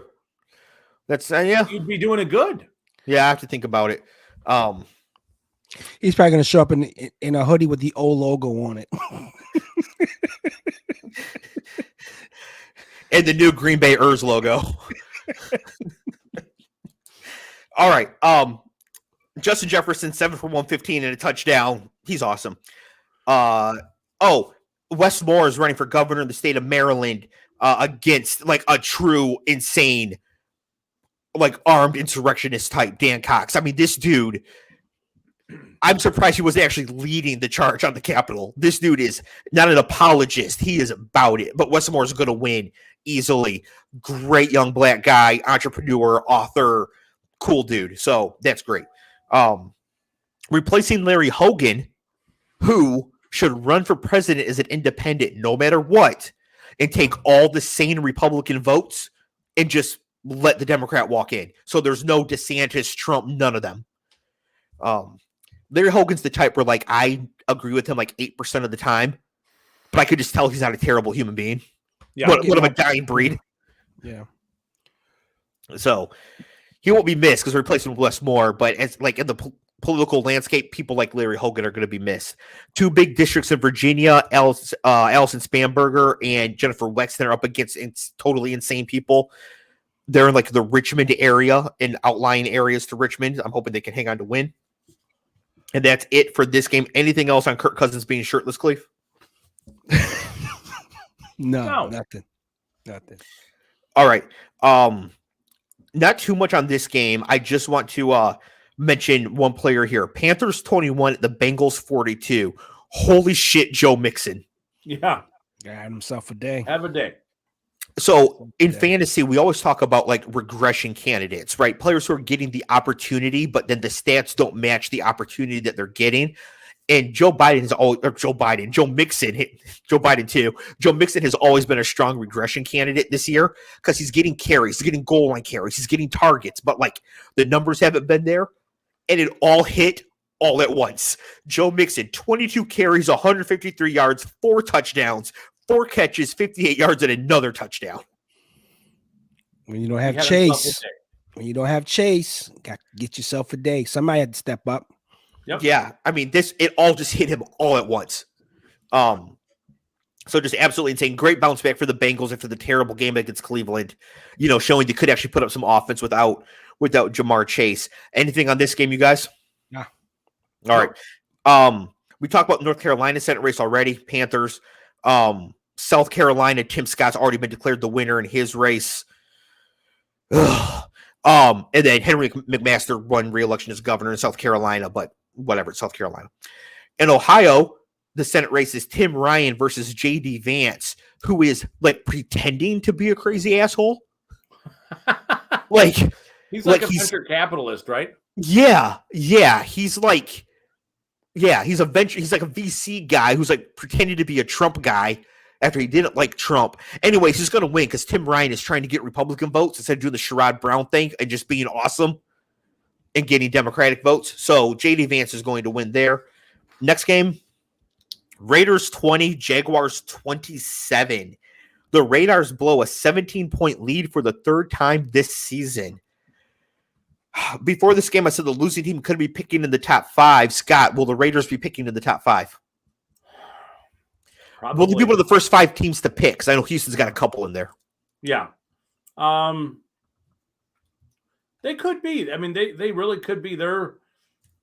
They released Jonathan Abrams today. Yeah, it's just not working. It's just not. And they're in trouble. Do they even have a top 5 pick? Didn't they trade it for Devontae Adams? I believe they did, yes. So Green Bay could be picking in the top 5. Could be. Okay. Yeah, never mind. I guess I should say the Raiders could earn a top 5 pick, even though it might end up going to the Packers. As far as the Jaguars go, this is a great win for them. At home, they're down 17. They come back. They get the win. Travis Etienne looks great. Trevor Lawrence plays really well. Christian Kirk plays really well. And, Cleve, this is the Jacksonville team I thought we were seeing at the start of the year. Given the collapse that we're seeing in Indianapolis and that Houston is Houston, is there any hope for Jacksonville to run down Tennessee? No, I don't think so. I'm kind of with you. Yeah, it's like they needed maybe 2 more games prior. 2 more games, and then we can have this discussion. But my brother's a huge Raiders fan, and I would be hard pressed to what his thoughts are on McDaniels. That McDaniels is still there. Yeah, I mean they can't. What'd you say, Scott? It's crazy that this is how bad this is going. Yeah. Especially because Denver's going so bad. So you could see where the Russ trade works out and the Chargers are healthy and the Chiefs are the Chiefs. And it's 3 killer teams in the division and the Raiders just can't quite break through. And they're an average team in a great division. So the record is bad. But that's not what's happening here. The Chargers are not healthy. The Broncos are awful. I don't get that. Now, Cleve, in the first half of this game, Devontae Adams had 9 catches for 138 yards and 2 touchdowns. Wow. Yeah. What was his second half stat line? What he fizzled out, huh? 1 catch for 8 yards. Yeah.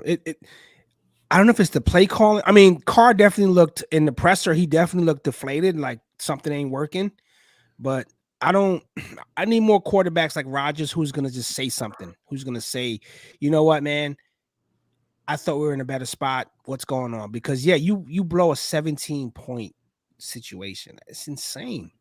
And you get the 17-point lead by using Devontae Adams. Keep throwing it to him.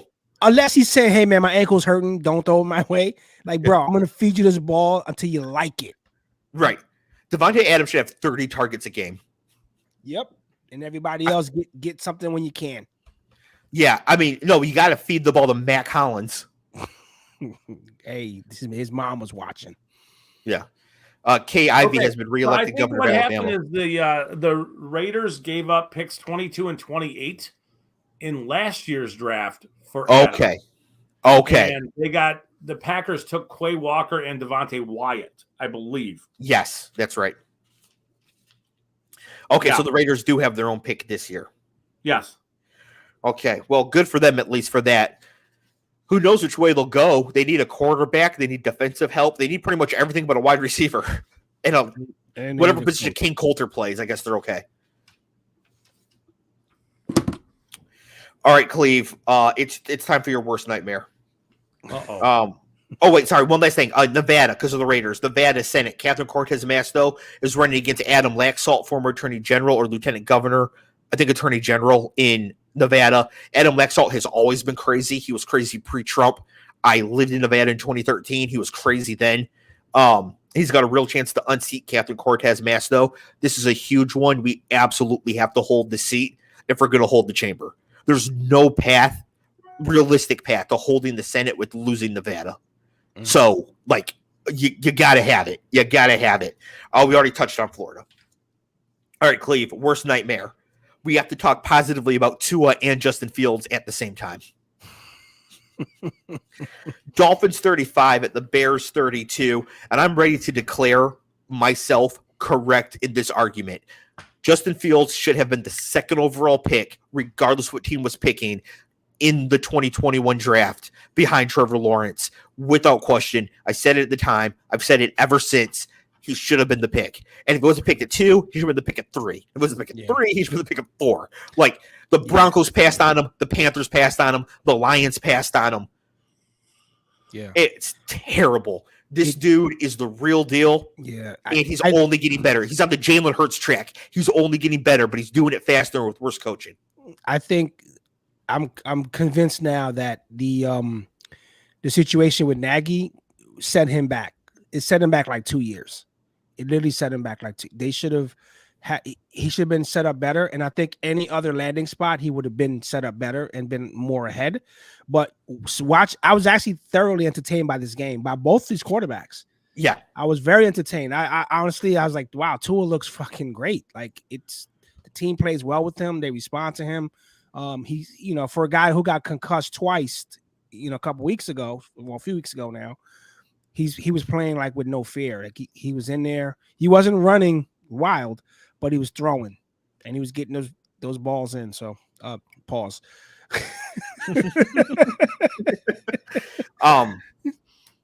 Yeah, I mean, Justin Fields, his stat line in this game, Scott, 17 of 28, 123 yards, 3 touchdowns, no picks. 15 carries for 178 yards and a touchdown. The most rushing yards by a QB in a regular season game. Second place is the Mike Vick overtime game against the Vikings, where he needed the 41-yarder in overtime to get there. Kaepernick got 181 in a playoff game against the Packers. Yeah, Scott, I get it, but we have to separate the fantasy production from the actual quarterback play, because he's super productive running the ball, right? But that doesn't mean that he's playing good quarterback. That's what that doesn't mean he's playing well as a quarterback. How many quarterbacks play well now and cannot run the football? Very few. Very few. Right. Josh Allen, run. Mahomes, as we saw, run. Lamar Jackson, run. Kyler, not run. Like the way, not just 15 carries in a game kind of thing. You know what I mean? Like, he had 15 for 178 and a long rushing touchdown. That's unsustainable. Yes and no, because a lot of the carries were scrambles. They weren't all designed, right? Which means good decision making. Absolutely, right? It's what I always wanted to see from him that he just refused to do. And the 61-yard touchdown run wasn't because the defense was out of position. That was sick. He just outran him. He did the Fran Tarkenton pump fake 10 yards downfield, got the dude to jump, runs around him, and like a gazelle just goes running down the sideline, smoking. He would have scored from 150 yards away. Yeah, no. So we're going to Chicago this weekend to see the Lions play Chicago. My assumption is Fields is going to tear up the Lions, running the ball, maybe not throwing the ball, but running the ball, and he's going to be very productive from a fantasy standpoint. But that doesn't mean he's playing great quarterback. I agree with Scott. You know what I mean? And that's what I text you guys. You gotta. He looks great, but I would rather see. And I sent you the text, Dave, because you have it. I would rather see him, like, all those runs meant that either the coverage was that good or he wasn't checking down. Like he was just, you know what, 1 check, 2 check, I'm out. You know, right? But his wide receivers are Darnell Mooney and Chase Claypool in his first game, and then 87-year-old Velus Jones, the rookie. Understood. And so right. I'm saying they've got the shitty St. Brown brother. Like, who's he supposed to be throwing to? This is what I'm saying. If you put him on the 49ers with Debo and Kittle and CMC, or on the Jets with Elijah Moore and Garrett Wilson, like, if he had Michael Carter, he's probably checking down. He has David Montgomery. Yeah. Yeah, I'm not saying that he's not improving as a player. It's just we have to be careful. He's rapidly improving, though. That's the thing. He is, over the last month, he has gotten much better. He's doing the Jalen Hurts thing. He's just doing it way faster. I would take him over Zach Wilson today, for sure. Yeah. Would you take him over Trevor Lawrence? Let's not get crazy. I'll take Trevor Lawrence. Would you take him over Tua? Ooh, hard pause. Hard pause. Well, Tua in this game, 21 of 30, 302 yards, 3 touchdowns, no picks. So for keeping score at home, that means these quarterbacks threw for 6 touchdowns and no interceptions. Each of them accounted for over 300 total yards of offense. And Tyreek Hill went over 1,000 yards receiving. It's week 9. That was like quick. It's a quick 1,000 yards, bro. Yeah. Jesus. Do we have any Beto news? I feel bad. I think that there might be bad news there. Yeah, he's going to get absolutely smashed. Herschel Walker has taken the lead with 48% reporting in Georgia. This tells me that we're starting to get full, like, the rural counties. Yeah. Because they closed at 8. They're turning in their, like, small county things same day coming in. There must still be a couple big outstanding urban areas because there's no way with like 48% of nothing but early vote Warnock would be losing. Right, like that's impossible. So this actually isn't the worst thing right now. Yeah.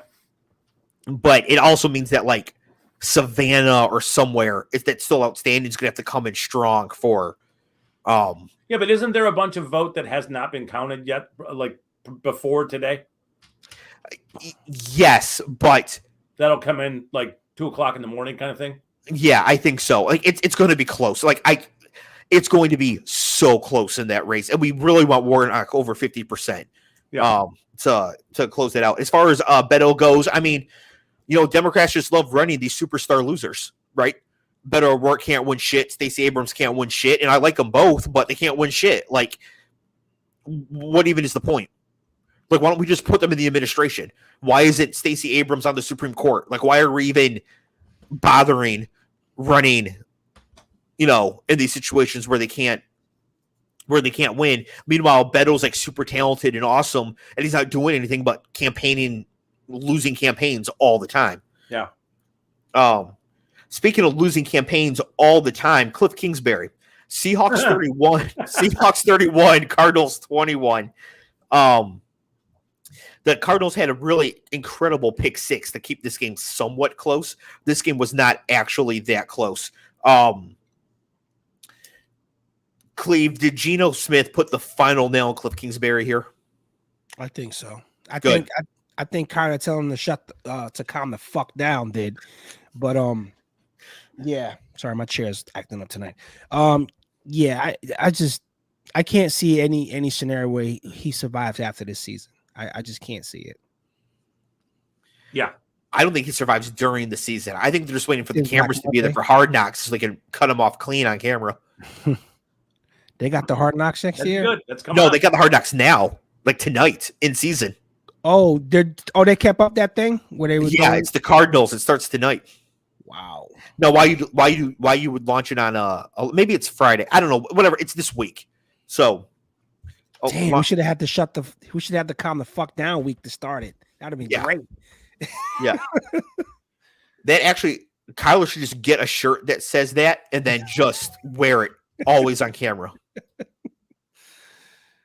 So, Dave, good vibes, bad vibes. What you thought to expect right now? What are you feeling? Vibes are still bad, but it's not like the worst case scenarios, at least in the Senate, don't seem to be happening. I haven't seen a lot of Pennsylvania yet, but the worst case scenarios in the Senate don't seem to be happening. The House, though, a lot of these redistrictings that they did, and in some of these districts where they just cannot turn out people in midterms, I think the House is going to go not as close as we wanted it to, but still within striking distance in 24. But we absolutely have to hold the Senate. We're getting a call here. It's a governor. Oh, Kevin Stitt is the governor of Oklahoma. See, he's the incumbent. So he's the guy.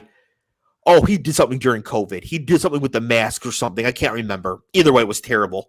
Probably killed citizens. Either he said like not to wear them or something. He reopened Thunder games. He did something that was just atrocious, like the height of Delta. But there's been so much of that. I can't remember what it is. So Paul said Hard Knocks is going to be spicy this year. I agree. The Seahawks they're rolling. Slightly above average. I mean, they're not going to pick first overall like Scott and I said. So, Scott, we look kind of dumb. No props. Yeah, no shit. We talked about it last week. If I had to write, something about all the things I was wrong about, I'd still be writing. Titans 17 at the Chiefs 20. Tennessee had control of this game in the first half. Derrick Henry, 17 carries, 115 yards, and 2 touchdowns. Cleve, did you think Tennessee was actually going to pull this off at halftime? Yep. Yeah, I mean, they looked at a real shot. Scott, did you think Tennessee was going to pull this off? No, I didn't, but I was really hopeful and optimistic about what I saw from Malik Willis, while also being completely flustered and pissed off at the complete inability for Tennessee to have any understanding of the things he does well and to play offense that way. They don't want him to throw. They don't want him to throw, or Vrabel doesn't. But he was throwing balls in that game that were ridiculous throws. He had 3 bad drops. To tight ends in 50, because they had no receivers in that game. So he's throwing to tight ends, backup tight ends.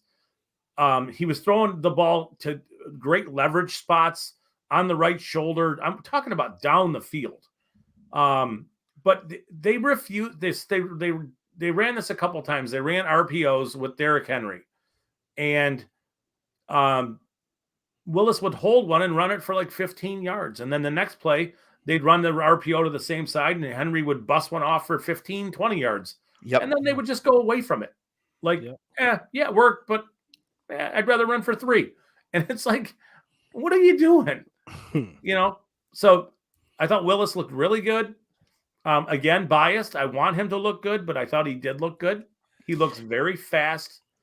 And I thought he made some great throws in that game. Listen, if Malik Willis works hard, takes to the coaching, really studies the playbook, one day he might be half as good as Justin Fields. I just think he's in a bad spot. You are delusional.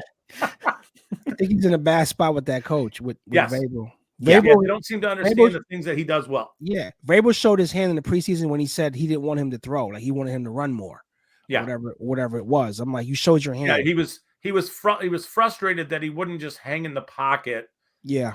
And make throws, and that he wanted to run right away. And now it's the opposite. It's like, no, you should want him to run, and you should be creating situations for your offense to do that for him. Not all the time, but running an RPO is a run. It's a designed run, but the way he's doing it, he's getting Henry to the edge as he's handing the ball off. So all the work Henry has to do in reading the cutback lanes, it's already done for him.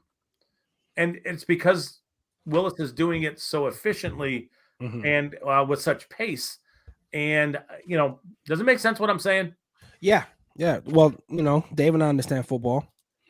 Just like theoretically, he's doing so many things to get Henry to the right spot to where he can cut back very quickly and get into the second level before they're prepared for it. And it's all because of the way Willis is getting the ball to him on the edge. Yeah, that fake. Did you guys see that fake handoff when Malik took it? He put it in Henry's chest and then got it back out. That's a nightmare to defend.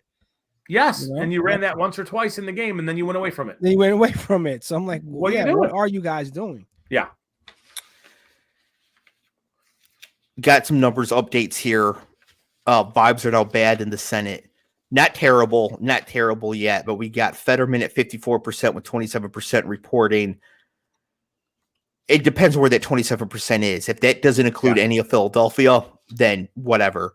But if that includes almost anything in Philly, that's not good. Ted Budd is taking the lead in North Carolina, 68% reporting.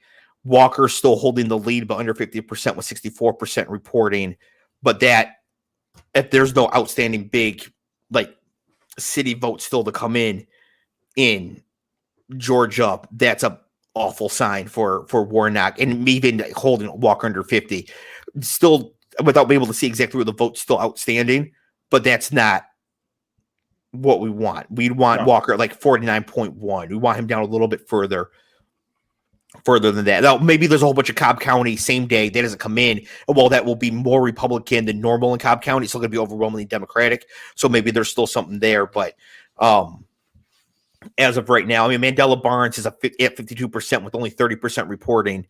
And most that's probably an early vote out of Madison. You know, that's not good. So far, this is not. We're not going to get the miracle, the Democrat miracle 54-seater. That is not going to happen. Just hold it. Yeah, so they could at least keep getting some judges through. Last game here. Ravens 27 at the Saints 13. Lamar Jackson has now thrown 100 TD passes in his career. Cleve, not bad for a running back. Not bad. Not bad at all. Wow, he's on fire. Yeah, Lamar Jackson's that dude. I'm so happy for him. Hit that 100-yard pass. Mark Scott. No Andrews, no Bateman, no Dobbins, no Gus Edwards. As likely gets one catch. Doesn't matter. Lamar just finds a way to win. Lamar looked good. He did. He looked really good. To me, it seems like he has been restrained as far as running over the last. I could be wrong on this, but it just seems like I haven't seen him really let it rip as a runner. Yeah, he has no. He wants to get paid. Yeah, why am I? Yeah, I'm not running for shit. Please come to Detroit. That's all.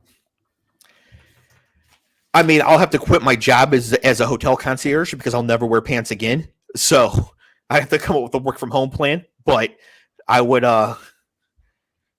make it work for you. Yeah, I would absolutely love that.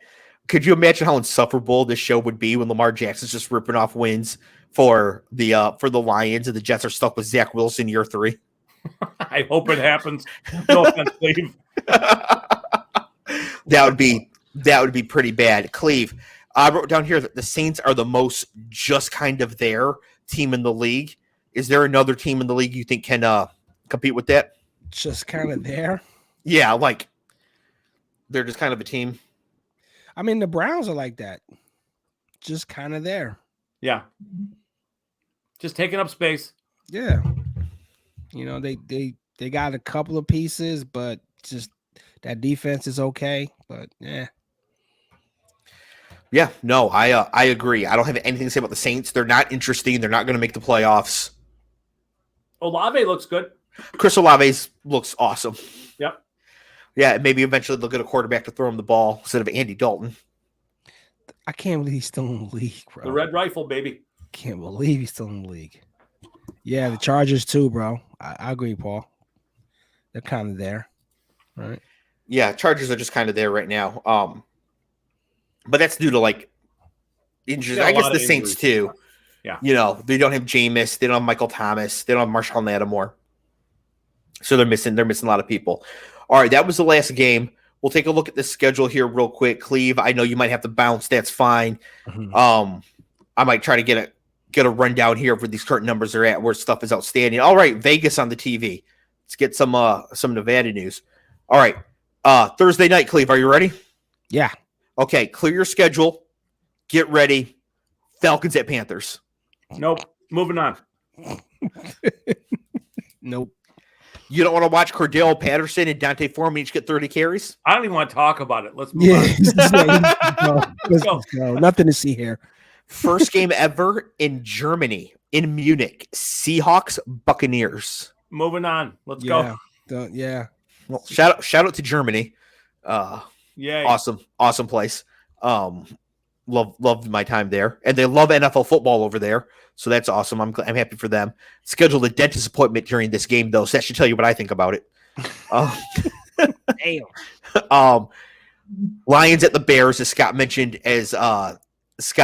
earlier. Justin Fields. Scott, what odds will you give me Justin Fields 300 yards passing? 300 yards passing. Can I get 5-1? How many to 1? 5-1?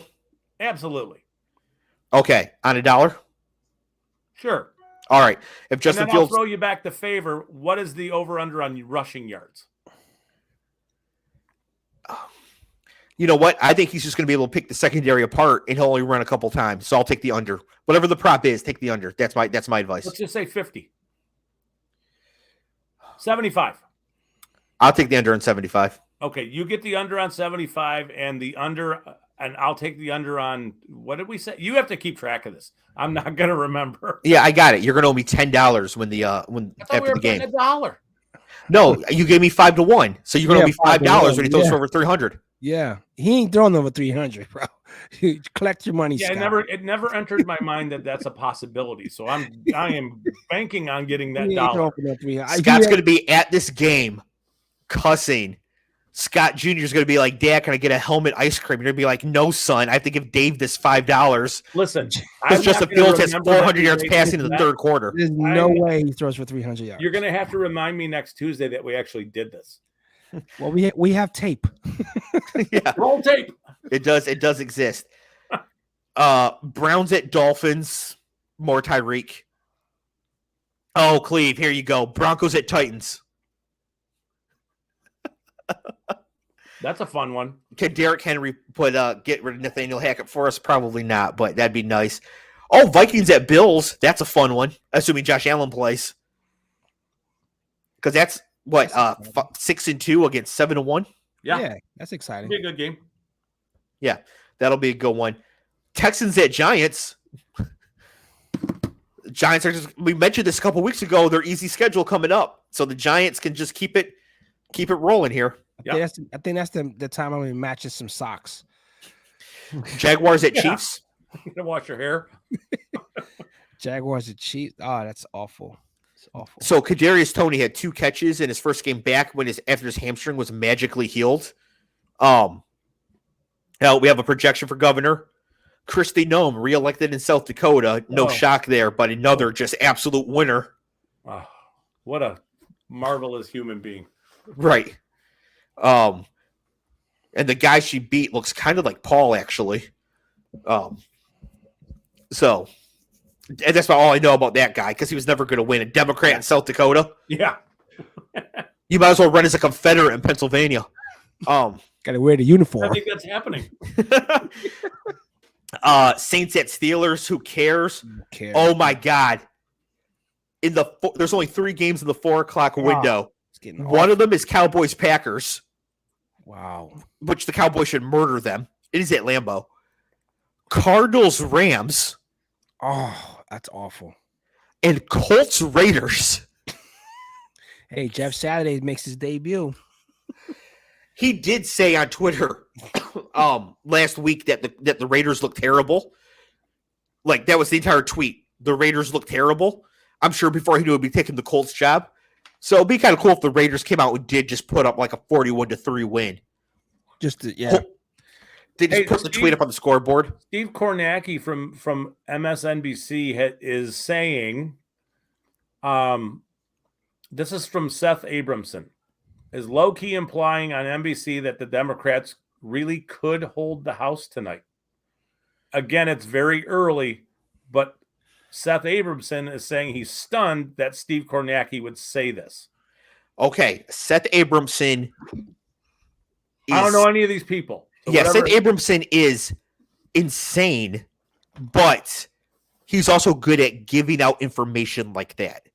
So, like, if Seth Abramson were saying the Democrats are going to hold the House, I wouldn't read anything into it. If he's interpreting Steve Kornacki as kind of suggesting that, I do trust Seth Abramson to do that. Yes. Because Seth Abramson was really good at covering like the Mueller investigation. He was Yeah. putting together different pieces. I mean, it was great.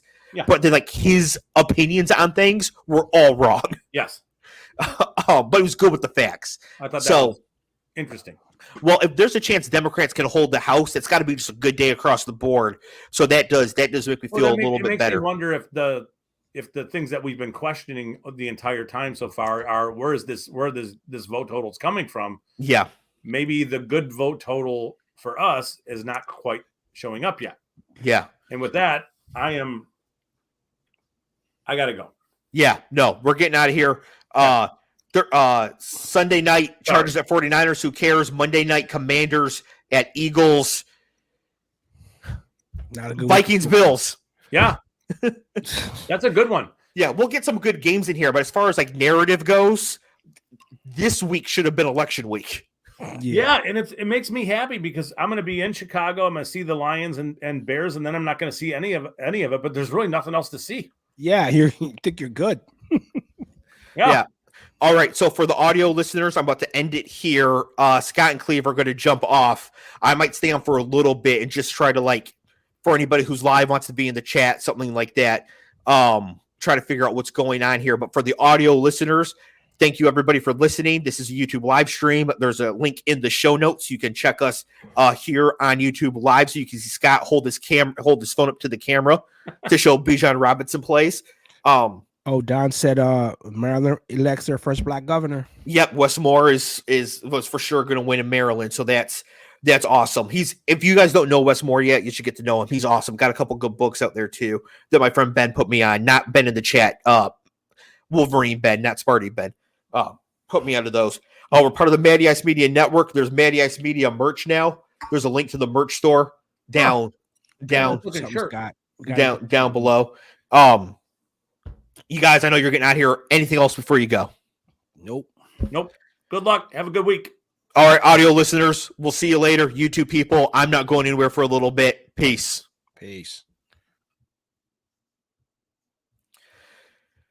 All right, y'all. It's just me right now. What this part going forward, I'm just going to lap off of the part that I released for audio. It'll stay on the video though, but the football talk is mostly done.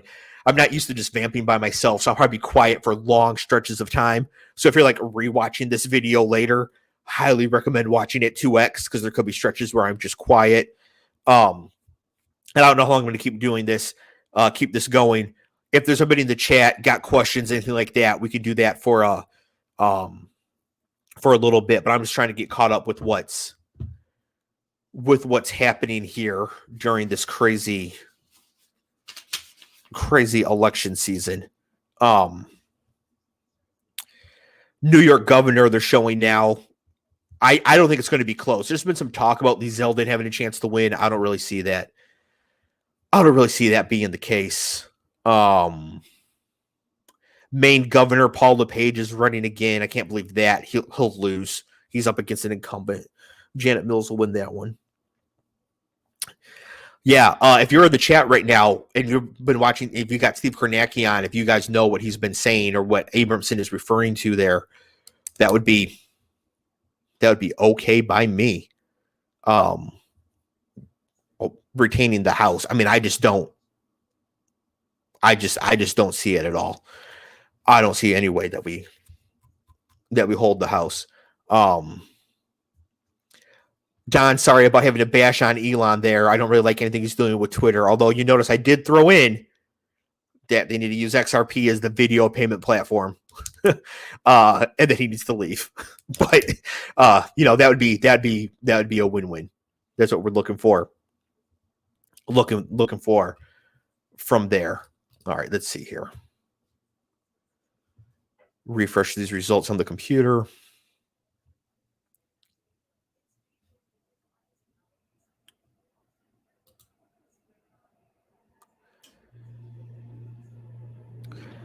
Prop 3 in Michigan up 55-45 with, it doesn't say how much vote is in, but the numbers are pretty big right now. So I assume Prop 3 is going to win. Yeah. Let's see here. All right, I'm trying to get caught up.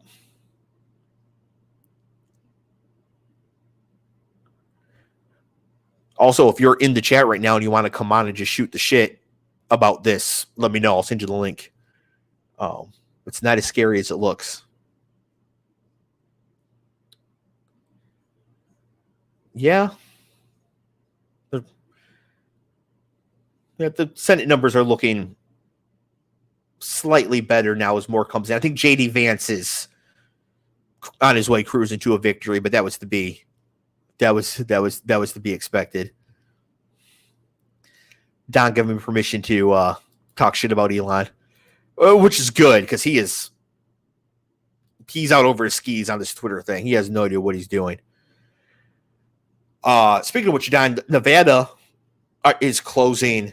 Do you have a boots on the ground read about what's going on out there with Cortez Masto and Steve Sisolak?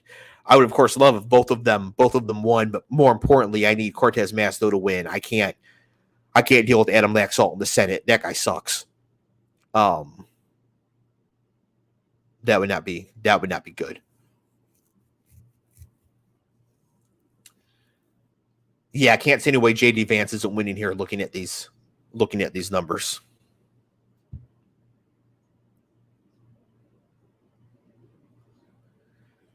All right.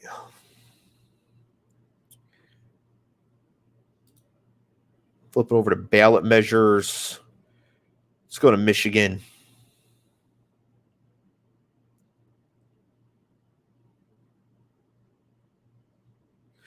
In Michigan, yes is leading all ballot measures right now, but Prop 3 is the lowest of those with 14% reporting. I don't know how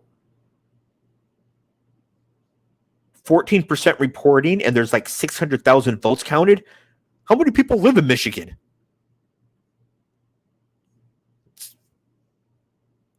There's not going to be like, is that one in 7? 4.2 million votes cast in a midterm in Michigan. Is that right? Yeah, I guess it could be. Damn, I thought it was way further out than that. Prop 1 sets new term limits for state lawmakers. That means that they don't have term limits, right? Overall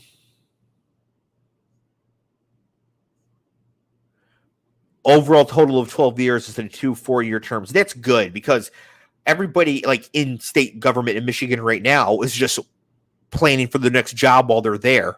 So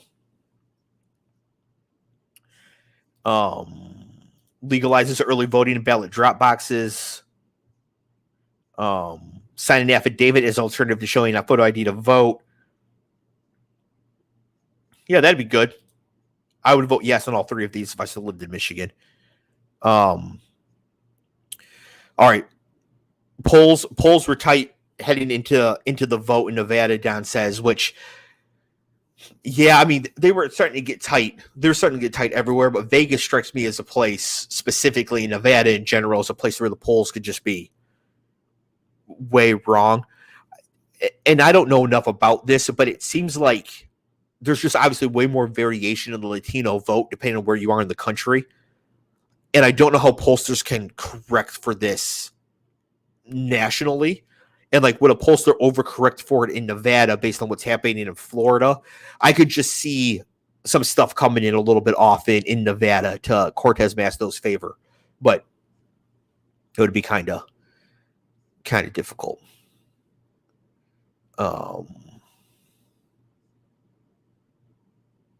Okay, right now, Kornacki's talking about this House race in Ohio, this J.R. Majewski, who completely lied about his military service, just went full Herschel Walker. He was like, I was in Afghanistan and I saw combat, but he was like in Qatar as a cook, like something like that. Like he wasn't even near the front lines, but he could still win because nobody actually cares about that.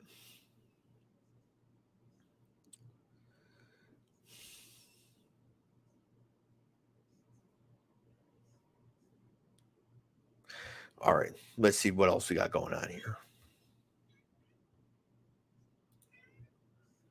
Yeah, I mean, if there's 9 million people voting in Michigan today, then there is nowhere near enough of the vote in. Like, they have to even represent enough early vote. That probably doesn't count Ann Arbor and whatever for the Prop 3 stuff.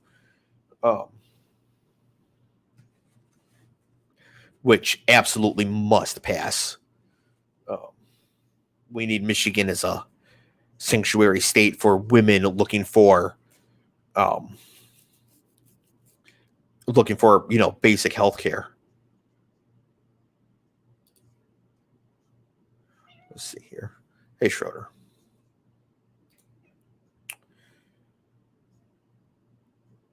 All right. Yeah, Don says Nevada Latinos are split, strong Republican support. But what is the split? Is it 67-33 or is it 50-50? If it's 67-33, that can be overcome.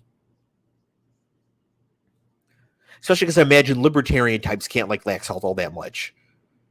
I could see them like whoever's running against Sisolak, but libertarian types can't like Laxalt. He's like the most big government watchdog, tell you what you can do, what books you can read, and who you can love. Like, libertarians can't really be liking him all that much. So I'm really hoping there.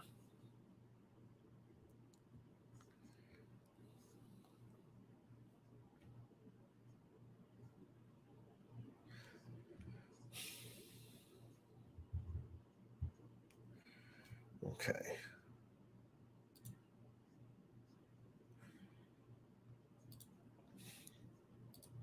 I'm scrolling through some house races here. Abigail Spamberger, 50.9% with 93% reporting. Come on now. You got to hang on, Abigail. We can now let Yesli Vega into Congress. That would be terrible.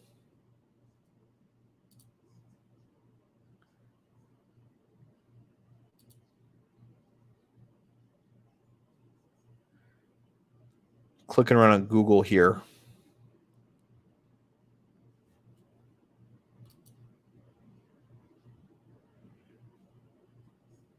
I'm looking in Virginia.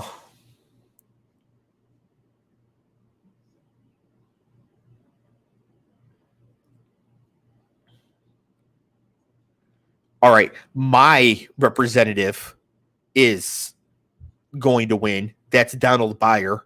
He's got 73.8% with 80% reporting. I did vote early on Friday, so because I knew I wouldn't have a chance to vote today. That's not true. I could have gotten up early and gone to vote before work, but let's be honest. So I knew I wouldn't have a chance to vote today because I had to come home after work and do the show. So I went on Friday instead. Jennifer Wexton, 52.5 with 92% reporting. That's good. She's running against a guy named Hung Kao, who is out of his mind. So yeah, we'd like to see Spamberger and Wexton hang on for the win here. That would be nice.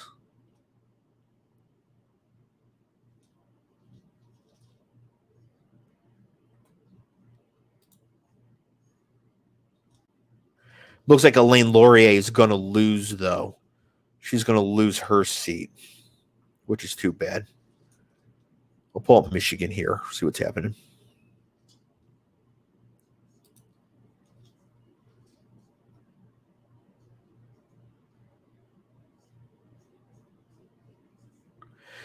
Steve talking about the Wisconsin Senate, Mandela Barnes, who I would love to get into the Senate. Like, this guy seems like the real deal, but I don't think he's gonna hang on against Ron Johnson.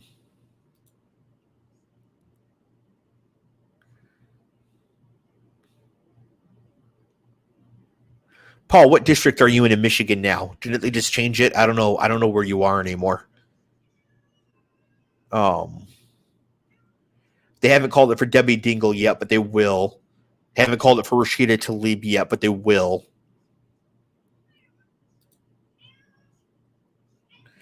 Looks like John James might actually finally win an election in the Michigan 10th. Hope that's not you, Paul.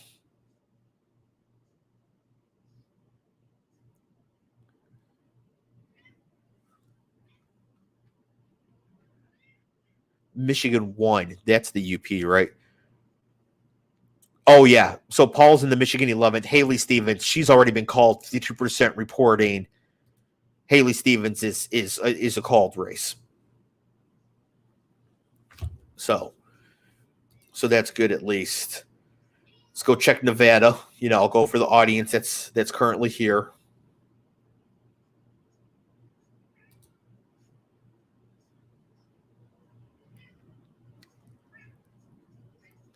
Oh, Nevada's on the West Coast. It's too early. Should have expected that.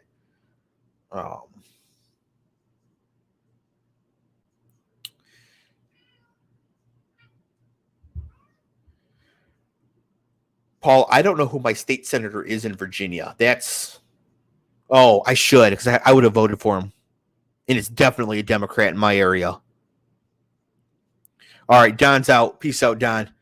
I'll probably be jumping off here in a little bit too, going to see what Steve has to say about all this.